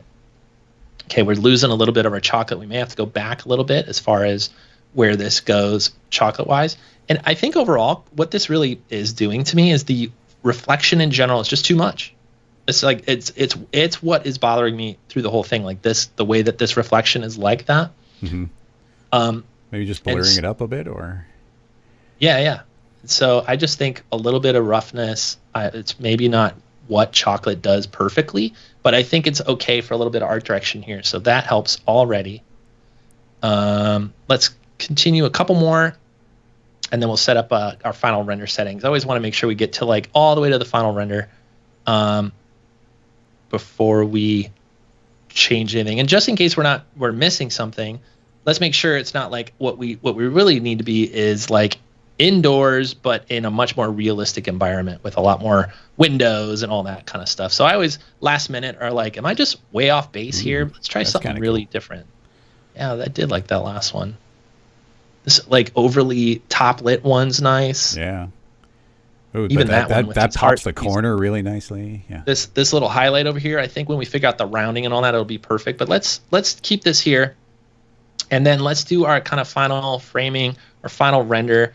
Got our new album cover here, Chris. Yeah, and it looks delicious.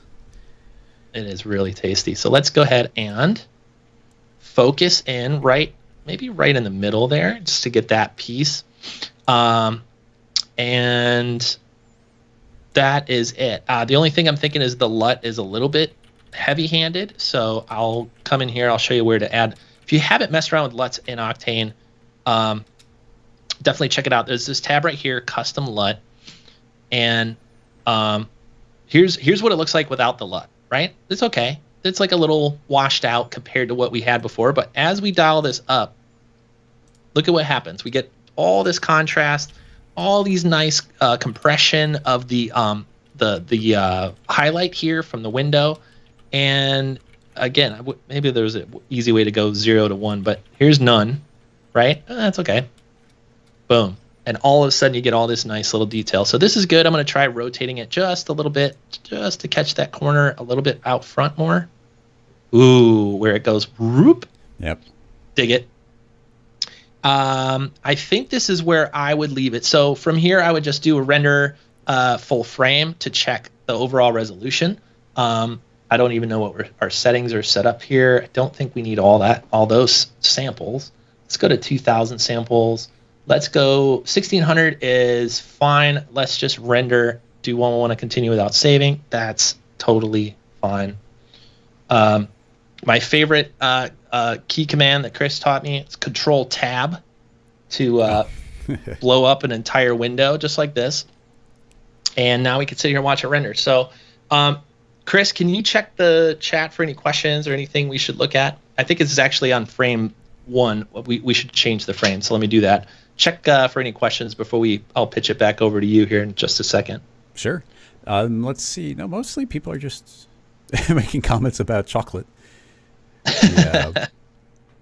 I think the overall material needs dialed in just a bit. It's a little red for me. That also could be the LUT pushing up the chocolatiness, like the coloring a little bit off on that, but that's the last little tweaks where, you know, we could spend a half an hour dialing in the exact perfect chocolate texture. But let's see how this looks. This is much later in the framing here. I think it's just taken a while to calculate the later state of this thing, but it should start firing up.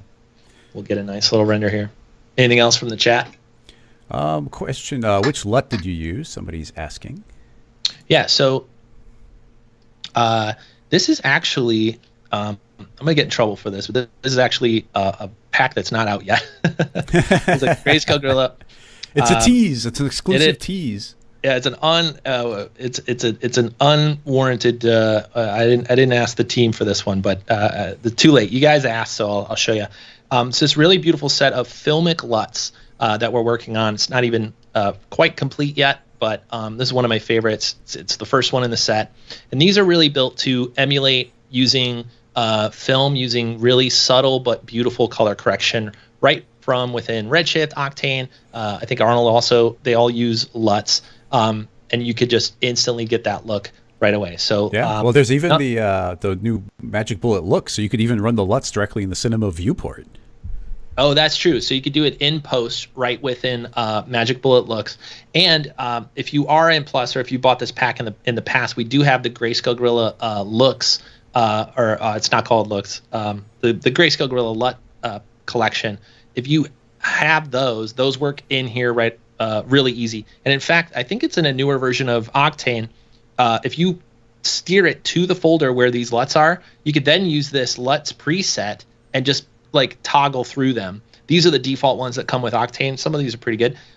But if you have any LUTs or you're using the Grayscale Gorilla LUTs, you could load them up right within here and then use these LUT presets to dial in. And I think you could actually dial it in the Octane settings itself.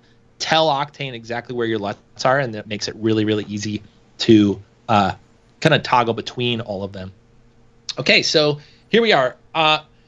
Just last minute things before we pitch it back over to you, Chris. There's still a little bit of a smoothing issue. Honestly, I think it's probably just the resolution of my screen. Yeah, that goes away when I do that. There's a little bit of smoothing I would do around this edge. It's a little janky in this corner. That's the pinching I was talking about. That's the pinching you were saying. So that's the only really issue there. I think where we are with this, if this was in a real production, is I would go make many different shots in this style. Maybe a couple different styles, maybe one a little bit more moody, maybe one a little bit more kid friendly, and prep it for my client, right? And say like, hey, here's what I'm thinking of where this style can go. It could be very moody and dark. It could be very, whatever. And so that's where I would take this. So there you go. Almost done rendering. And if there's no more questions, Chris, I think we could pass it back to you and see what's next. See what's next on the list. Nice work. Yeah. I love this stuff, man. This thing looks great. Somebody's asking if you could maybe set it up to do maybe a lower resolution animation so we could see the entire thing play out. We can jump back over to you after it's rendered a bit. Yeah, I'll set that up. If you want to pitch it back, I could set that up in a kind of minimal way here. Yep, you're still in turn down the settings. Cool. Let's see. Perfect render for Easter time. Ooh, chocolatey Easter. Let's go. I don't have a great answer for this, but Crossfader asked, where was that? But Crossfader was asking if there'd be any way to use like a vertex map to transition this into a secondary material. Not a vertex map because it's all parametric.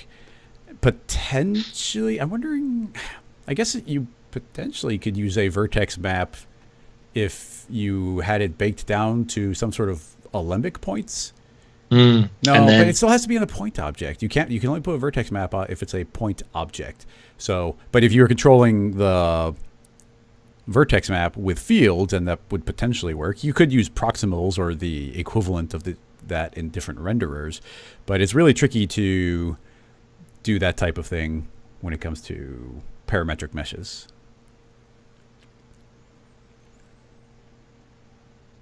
I'm hitting render. Am I still on the screen? I forget. Yeah, I can't see it. Yep. Yeah, you're controlling. Right. Let's see here. All right. Well. Yeah. Oop, are you getting in? Yeah, you're getting a little choppy. It might If be this ring, the then we could render. always ping back. Yeah, yeah. Okay, so I'm pulling up my screen, and we'll let that chug. And when you got a couple frames, we go take a look. Before we go any further, I just wanted to address some of the pinching. And so we got my screen back up here. Hopefully, you can see that if you tab over Nick. But you can see the pinching even right here in the viewport. And this, here's a pinch. And there's one, and there's one. This is something that naturally happens when you start using a lot of smoothing. And I'll show you if I change the mesh type here, that actually this is just a one little extra polygon that happened to get created just because that mesh was popping up. But if I were to turn off all of our deformation, you see that this mesh was significantly different than it was. So this might have been better in this condition. But once everything gets super smoothed out, that can become a problem. Several things we could potentially do to fix that. Well, one that was popping in my head is this is our final mesh, but we can always go inside of the volume builder, and we've got all of our different layers of mesh going. But if I were to rearrange these a little bit, here is our actual kind of big half sphere blob. So I could create a smoothing deformer that only applies to everything that's below it. So if we just had a little bit of smoothing on this bottom layer, you can see we probably erase out a lot of, you can actually see the pinches like even here. But as I start to smooth this out, the smoothing is probably going to take care of most of those, and those kind of pop out of existence largely. It's possible other ones pop into existence, but yeah, that does seem to help a bit there. That, like I said, this is largely an artifact of the smoothing. So I actually just want to experimentally do this, is we've got the new Cinema remesh. So this came out in R23. If I hold down Alt, this will become a parent of it. And we can see right here, it's recalculating. It's kind of caching the internal, I'm not entirely sure what it does inside, but it's caching the geometry we're feeding it. And now it's looking at the different mesh. I'm going to say keep the outline, which should maintain everything here. And now we did not change the poly count. This is attempting to maintain about the same poly count. But look at this very different mesh that we are getting. Everything's been put down to these perfect quads and occasional triangles, which you see is obviously very different than if I turn it off. About the same mesh density, but we get all these quads that are kind of meeting in odd angles. So just by throwing this into the remesher, this might give us a better overall mesh. But I mean, if this gets really thin, we might end up losing things like that. I'm not super experienced in playing with this too much. I've used it in very basic ways. So I'm not sure what the best setting for maintaining that. Yeah, that's definitely still breaking that. So it'd be something to keep in mind. But you could, of course, drop the poly count or increase it. So that was one option. Here's the perhaps slightly crazier option, and I don't necessarily recommend this, but if I was working on something for a client and I had a deadline and I couldn't get rid of those pinches, what I would do is take this entire volume mesher, make a completely brand new volume builder volume mesher. So we'll put the builder in the mesher, and now that is here, I can say, okay, in the builder, and I will leave them as separate objects. I'm going to take the volume builder and say, okay, take this other mesh back inside of it. And so we're kind of doing this little inception thing where we're feeding it into itself. But now this is going to end up smoothing out all those pinches. We just have to lower our voxel size to such a size that's definitely going to catch, even these thinnest parts of the mesh. But those pinches should pretty much be gone just because it's remeshed everything complete. This is unrelated geometry to the original one. It's just happening to reference it. So, maybe even a little smoothing on this just to get rid of a little bit, because you still get these kind of like these angles, but that's a thing I would probably do if I needed to. But once again, it's still all volumetric. Like you're talking about the edge, like I already smoothed it out, so that might improve things. But if you didn't like the edge, we could always go to this cube and just say, hey, let's do a different seed, and then you could of course get the exact edge that you want, each of these being completely different. And of course, you always have the option of popping out the sculpting tool and actually making the shape that you want or deforming it after the fact. How's the render going? Pretty good. We got 15 frames. Maybe need a few more extra seconds here. Let's see. Yeah, somebody's just asking proximal question mark. I don't want to do a big demo on proximal, but here's the 30-second version. I'm going to create a null. When I was talking about proximal to transition materials, pretty much we just need to make a mask of some sort. And so using the vertex map is a way of making a mask. But in vanilla cinema, we can create a new material. I'm in fact just going to use the luminance channel. Inside of here, put an effect proximal. And inside the proximal, it wants an object. So if I were to drag this null in, and apply this material to the final rendering mesh and hit render. Let's see. Is it too big or too small? I think too small. It should see the null. That should render. Oh, I just hit render again and it popped in. I don't know why it didn't, but now you can see that there's a perfect spherical fall off from that, and you could remap this, but this could be used as a mask where perhaps you have the chocolate material here, or like a melted chocolate material and a rough chocolate material, and potentially move proximals around to do a transition. It's kind of the old school way of doing a vertex map equivalent thing. Just to throw that out there. All right, I think we're getting close here. All right, let me know as soon as you want to, and I'll swap back to your screen. It's almost 30 frames, but I think we're getting the gist. And I could actually show you the kind of close-up, too, if you want to zoom over. All right, hang on. I'm switching back to you. Boop. Okay, you're in control. Okay, so this is the first 30 frames. Now, the speed of why we set this up, I don't think it's the right speed for the wide shot, right? I was kind of framing the wide shot for the still. But watch what happens when I just do like a little, the zoom in. This is why we slowed it down so much, is because for how close we wanted to be, I knew that too much speed was going to like be too confusing for the eye. So in some ways, the more close up you are on something, the more you do want to slow it down and let the detail kind of unfold. So now imagine this shot, but with more rounding and more smoothing, slightly less reflection, and then Chris's new fix for this little corner here.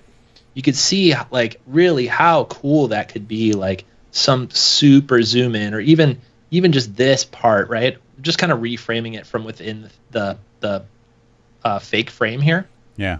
Obviously, we're showing it from this end. No, the difference between the zoom in there is like huge. Like it looks kind of ridiculous, the amount of chocolate that's dissolving away with just these few drips, but when you zoom in, it totally works. Yeah, that's a good point. It looks too much here, and then it looks like it might be on the right zone here. And this is where Chris kind of started this whole thing off, which is super important, is building different rigs for different parts of the scene, for different feelings. Like this is a very close up, very slow-mo, romantic almost. I'll just say sensual. I think that's a good word. It's very close up, and it's very you could slow this down in a way that makes you want some dang chocolate, where this does not make me want chocolate. So it's something to think about on there. So every extra frame it goes, I like it more and more. And if I were to cut this in the middle of a scene, I wouldn't cut it that far back. I would cut it more like right here. I would start the zoom in right there, and maybe a little bit further back. But that's kind of where that would end up. Yeah, totally. Mm-hmm. And even looking at it again, like we're even getting some extra pops in there. Essentially, even though as much as I love the smoothing deformer, like we're over reliant on it here, it would have been better to actually model out a small teardrop shape so that we wouldn't have to smooth so many layers. Maybe like 5 iterations is good, but 33 is a lot. So we're getting these little pops and almost like a stop motion-y vibe to certain angles. And if we just made sure the input mesh was a little cleaner, then that wouldn't be necessary. Yeah, I think it's really close. Like as a proof of concept, it's done. It's just like prepping it for final. Up in the res, maybe art directing 1 or 2 more specific blobs. Like you said, Chris, maybe even having a drop that is already floating into space, Yeah. So imagine that shot. Imagine a shot where we're following a drop up here and we're just like slowly moving down. Now it's not letting me do it because it pauses, but imagine the framing just like super slow, beautiful. Oh my gosh, I want to see more. Though that's the kind of camera moves I would start to set up and get out to the to the client or whatever. And then like a completely separate rig, maybe where you see one drop of chocolate break off from the stem and then become a sphere. Like that's a completely new, unrelated rig.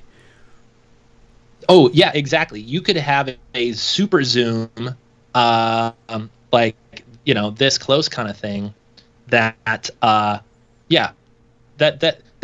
perfect example, Chris, of another rig completely that is literally just showing like one of these pieces of chocolate turn into turn into a blob or whatever. That could be its own entire rig, Yep. Exactly. I mean, maybe the same shader, maybe largely the same lighting, not totally, but you could copy and paste them. But Yeah, yeah. exactly. Before I cut back over to either you or someone was asking about the car paints, and since I know it's going to look good with car paint, I just got to do it. Do it. Also, somebody's asking, is there any kind of regular GSG sale that might be coming up before they order their subscription to GSG Plus? We don't have any sales in the works, but I will say that if you're looking at Grayscale Gorilla Plus, if you want to join for the year, I think you get like 4 months free essentially. So you save quite a lot if you buy the entire year. And for anybody looking at all these materials and the HDRIs and just looking at Plus in general, we have 60-day money-back guarantee, no questions asked. So we want to make sure you're in love with this stuff as much as we are. So what I would recommend is getting the year, automatically saving the 4 months off, essentially the full price, rather than pay monthly, and you absolutely have the like guarantee that if it's not for you or whatever, money back. So that's what I would say is check out the annual membership. Here they are. Look at these guys. I love these things. So even the classic like teal to purple. I'm always kind of a sucker for that one. Let me You're getting let's a do little it with more choppy. Oh, you're back. Yeah, sorry, I hear you pop out too, Chris. Sorry, the choppiness. Oh, this I think will look pretty good. I'm going to also tone down our depth of field. Let's go to thin lens. Let's just crank up our f-stop. Okay, so I'll just demo you a couple of these because they're so fun. They're all drag and droppable, just like all of our materials, but they're also openable in nodes, so you can see how this craziness is put together and learn how we set this stuff up. But we also have custom controls over things like flakes, custom nodes built right in to the shader that allow you to change the scale of the flakes, for example, and scale them up to get a little bit more detail if you need it. All this stuff. And we have training on our YouTube on how all this stuff works, just to show you where all that is. But a lot of these are just designed to drag and drop. They look, honestly, a lot better on cars than on this sphere, but I think it actually comes across pretty good. Yeah, it might be worse model. Yeah, I might want to rotate it just a little bit, just to like that front corner is bugging me so much now. But and now I got motion blur. Okay. Oh, that's funny. Okay, there we go. Hey, that's better. Let's go to a later frame just so we could get more blobbies. I love how it pops in like that. I'll show you a couple more. The crazy green's a fun one. I don't know how the camo is gonna yeah, this is gonna be wrap. UV mapped oddly, but yeah, but you can see there's some cool ones. Hey, it's better than I thought. But again, these are designed for getting that really nice highlight. Of course, I got to show you the orange one, and just frankly, like show you the close up. I had a pause. There it goes. So these are really designed, and I'm just going to let this render here for a second. These are really designed for cars. Obviously, those multi-coated car paints that let you, have flakes and then a gloss coat and then a different color coat. Even these color shifting ones, like the holographic one. I'm actually just going to turn up my render settings so we can see a little bit more resolution here, a little bit more quality. Let it go. But you can see you get these beautiful fall offs. This is what car paint does that not just glossy stuff does. You get these nice fall offs and different layers and levels of kind of richness in the paint. So I'll just you definitely feel the layers. Yeah, I'll do one more because these are really popular right now. These holographic, iridescent kind of looks, and these are super beautiful, like really drag and droppable, ready to go. So. I just got to twist my lighting a little bit on this one. Too front lit. Oh, there we go. Love that side lit on this one. Okay, there we go. I'll leave it at that one. But yeah, if you have any other questions about this stuff, we just dropped a bunch of videos. You can always check out the website and everything else. But I'm just going to keep dragging on materials, Chris, until you cut me off. Yeah. Well, actually, a pretty good question. Somebody is asking why not Arnold. But I mean, I would just do that more broadly, like between kind of the big renderers these days, Redshift, Arnold, Octane. I saw some people chatting V-Ray earlier as well. And then you've got the Corona renderer, right? The Yeah. I mean, so why did you currently land on Octane for your preference? And then actually, Yeah. an additional question: when it comes to these car paint materials, are these just for Octane? Good questions. I'm going to try to get to all of them. I'll start with the car paints. The car paints are fully compatible with Octane, Redshift, and Arnold. And that's all of our materials, all of our HDRIs, all of that stuff is across those three major platforms, like it Pro, all of that stuff. I actually knew the answer to that. I just wanted to set you up well. Oh, thank you, Chris. I appreciate it. In fact, you can see I have Redshift ones installed, and the Redshift ones have these awesome little extra things here as well, these little dudes. And in fact, if you have the Redshift version of the car paint ones, the little materials are cars. They're super cute. You got to go check them out. Not possible on Octane, but if you're using Redshift, it is. So first of all, about Plus and about these materials and HDRIs, it is all Redshift, Octane, and Arnold. And then for me, I've used all three. So I started with Arnold because I was on a Mac for so long, needed to see the power of this third-party rendering, and just finally broke down and used Arnold. And Chad was using it at the time, and I think there's even a video of Chad kind of showing me how Arnold worked. And so that kind of set me up for like the love of third-party rendering. One of them too was on one of the live streams we did, Chris, where you had Redshift installed. I don't think we used it on the live stream. The first time you ever used Redshift was the last episode of Ask GSG. Yeah, when everybody was over at my place. It was insane, and so that was really the first time I used a third-party renderer like that was GPU, and it was on a Windows machine. And it was super fast, and honestly, that was the moment I knew that I had to get one of these PCs, and I had to go down this rabbit hole because it's amazing. And so Redshift was my renderer of choice for quite a while. Obviously Maxon, they're part of Maxon now, so I was like, no brainer, let's do it.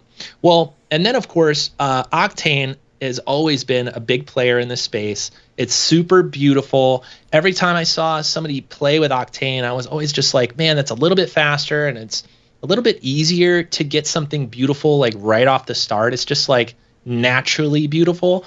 And you know me, I'm lazy with this stuff. I want it looking good. I want it looking good right now. And so I was like, I got to try this. I got to try this Octane thing. So I installed it, got it working. Took a little bit of extra to figure out some of the crashing and all that stuff. But I for the last since I got it stable, it's been really, really beautiful. Really, really fun to use, and it's just been a blast. And then, of course, David Ariev made some training for us to show Octane in like just a few hours, like learn the real basics, get dangerous with Octane. And once I watched that, I was like, this is it. I'm done. I'm done for now. I'm sure I'll change my mind one of these days. But I just love the speed of it. I love how easily, naturally beautiful it is. And some say I cheat a little bit too, because I'm never working with something super complex. It's just not my style of work. You know me, I'm very minimal in my design, and Octane actually works really extra well with that because it's less likely to crash and less likely to fill up your graphics card full of geometry. So yeah, I mean that's kind of where I ended up with Octane. Hopefully that answers the question. Yeah, well, you've done the journey through all three at this point. Yeah, I mean that's really the fun of it is once you find, if you're out there and you're like still on physical, first of all, my heart's with you. But if you haven't tried it, once you go through that first initial thing of like, okay, everything's different. Okay, where is everything?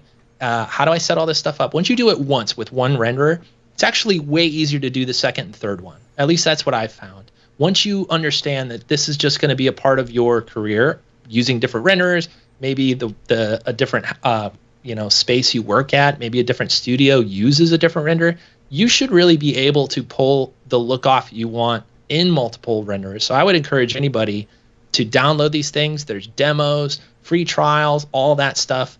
Put it on your machine. Get dangerous with this stuff because it's just so much clearly faster. And I mean, the results speak for themselves. Such a beautiful way to work. So if you haven't taken the dive, do it. Let's go.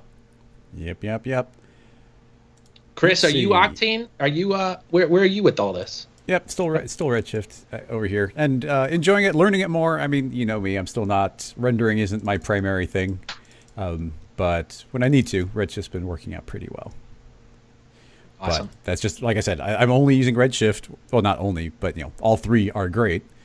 But the thing that decided it for me is that Redshift is the one that's closest to vanilla cinema.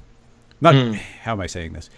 I want to make like the tutorials I record and whatnot as accessible to as many people as possible. And since Redshift is the one that Maxon, you know, packages up with theirs, then that's the one I'm leaning towards.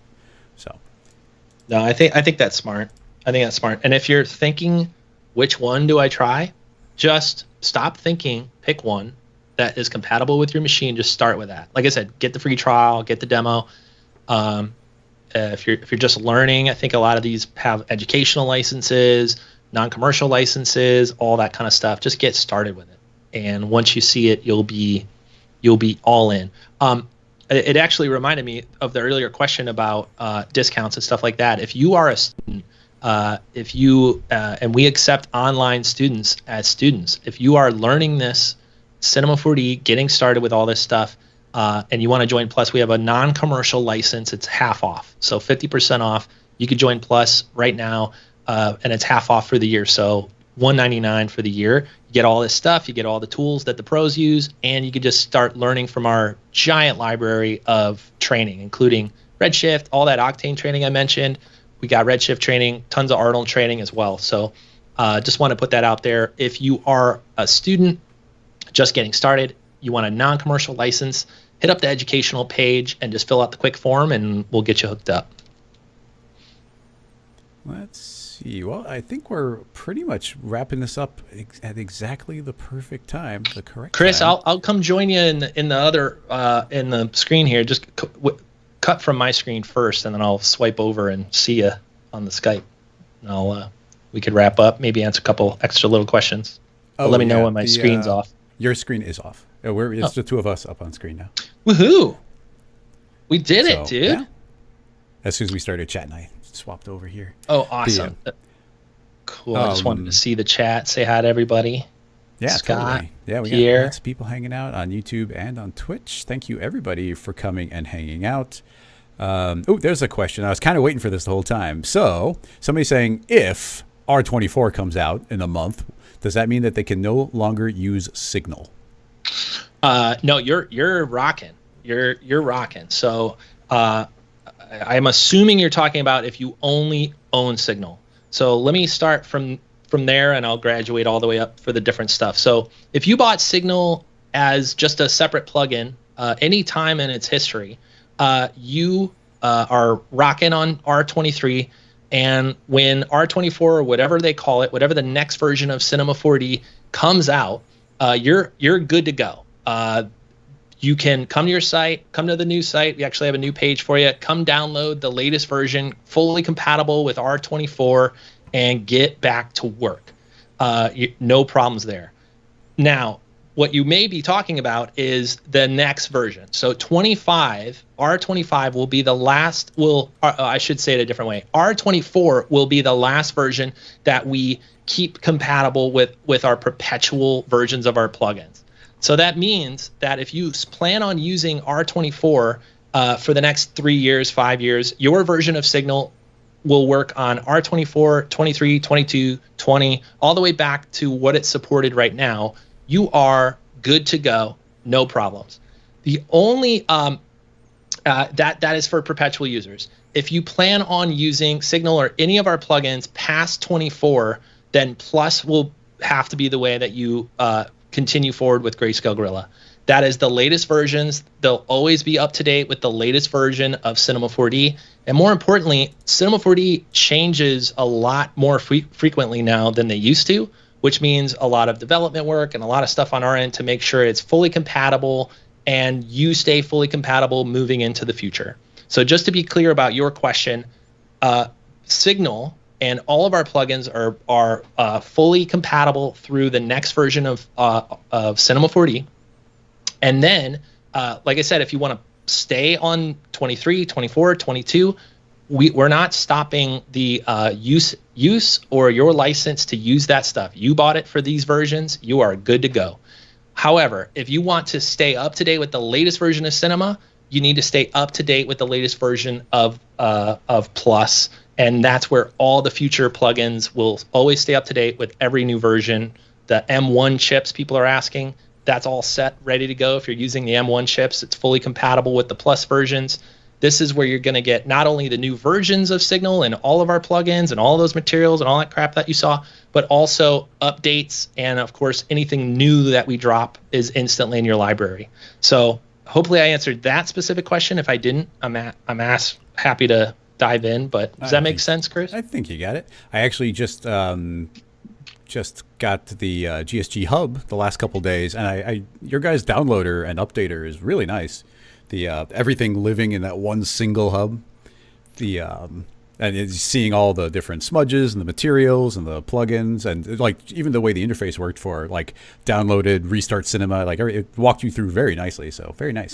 Dude, that means a lot coming from you, man. I appreciate that. And we've worked really hard, and the team's worked really hard to make Plus super easy to install everything, just like you did this week. Super easy to install everything, all in one place, always up to date.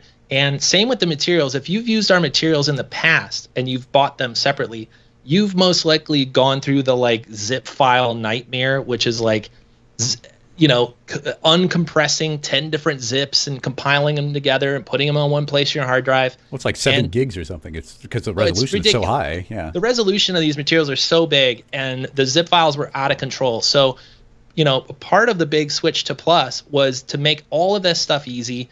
We don't want you messing with zip files. We want you working and making beautiful stuff for your clients. So we wanted to build this hub so that you click to download, and depending on your internet connection, these are big files, right? But they download, they install, and you're ready to go. No unzipping, no compiling your own stuff, and you're always up to date. So that's actually part of the process as well. So same as I said before, if you're looking at it, or if you have any questions, hit up support.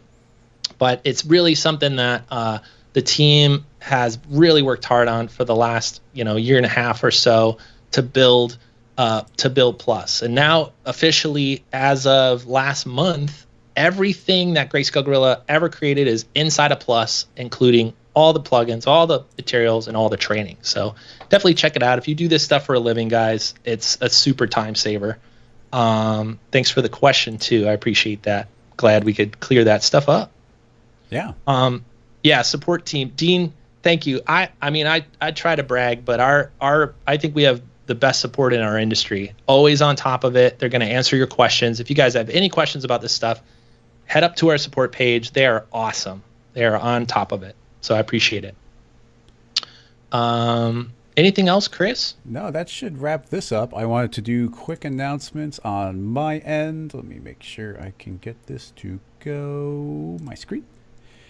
So quick heads up. Let's see if it actually swaps. Oh, yes, it did. I updated the schedule for the live stream. So if you head on over to rocketlasso.com, go to the streaming page.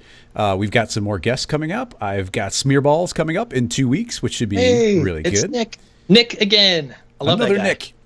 Yep. Rick Barrett will be joining me the week after. I love that guy. Casey Hupke after that. I love that guy. We got Noseman. And then we finally... He's okay. No, I'm just kidding. I love you too. I love you too, Noseman. Good. I love that guy. Then we have one regular week, and we got Jess Herrera on, which I'm looking forward to. We'll be talking character stuff. Jess is awesome. If you haven't checked out Jess's work, she does incredible work. I even set links up here so you can click on her name and it'll go right to our website. So go check out her work.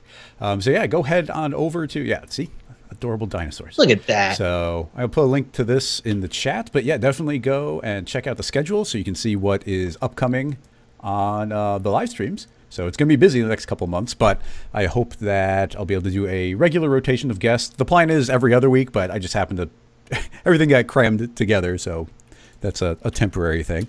But now we've also broken the seal here with Nick being a guest, so good chance we might get him on again sometime. Maybe Chad might join us. Some people in the chat were asking if we could get a three-way chat or a three-way broadcast going, getting Chad in here as well. That might be challenging to get the structure going with how much difficulty we had today getting these going. We barely got this one rolling. Yeah. Hey, but before you wrap it all up, I just want to appreciate you bringing me on, Chris. This is awesome. Always love beautiful stuff with you. It's always fun, man. I appreciate that. Likewise. It's been too long. Good to see you guys. It took a while to line this up. So yeah, it's great. Thank you guys in the chat here as well for the good questions. Appreciate you. Love cinema. Love playing in this stuff.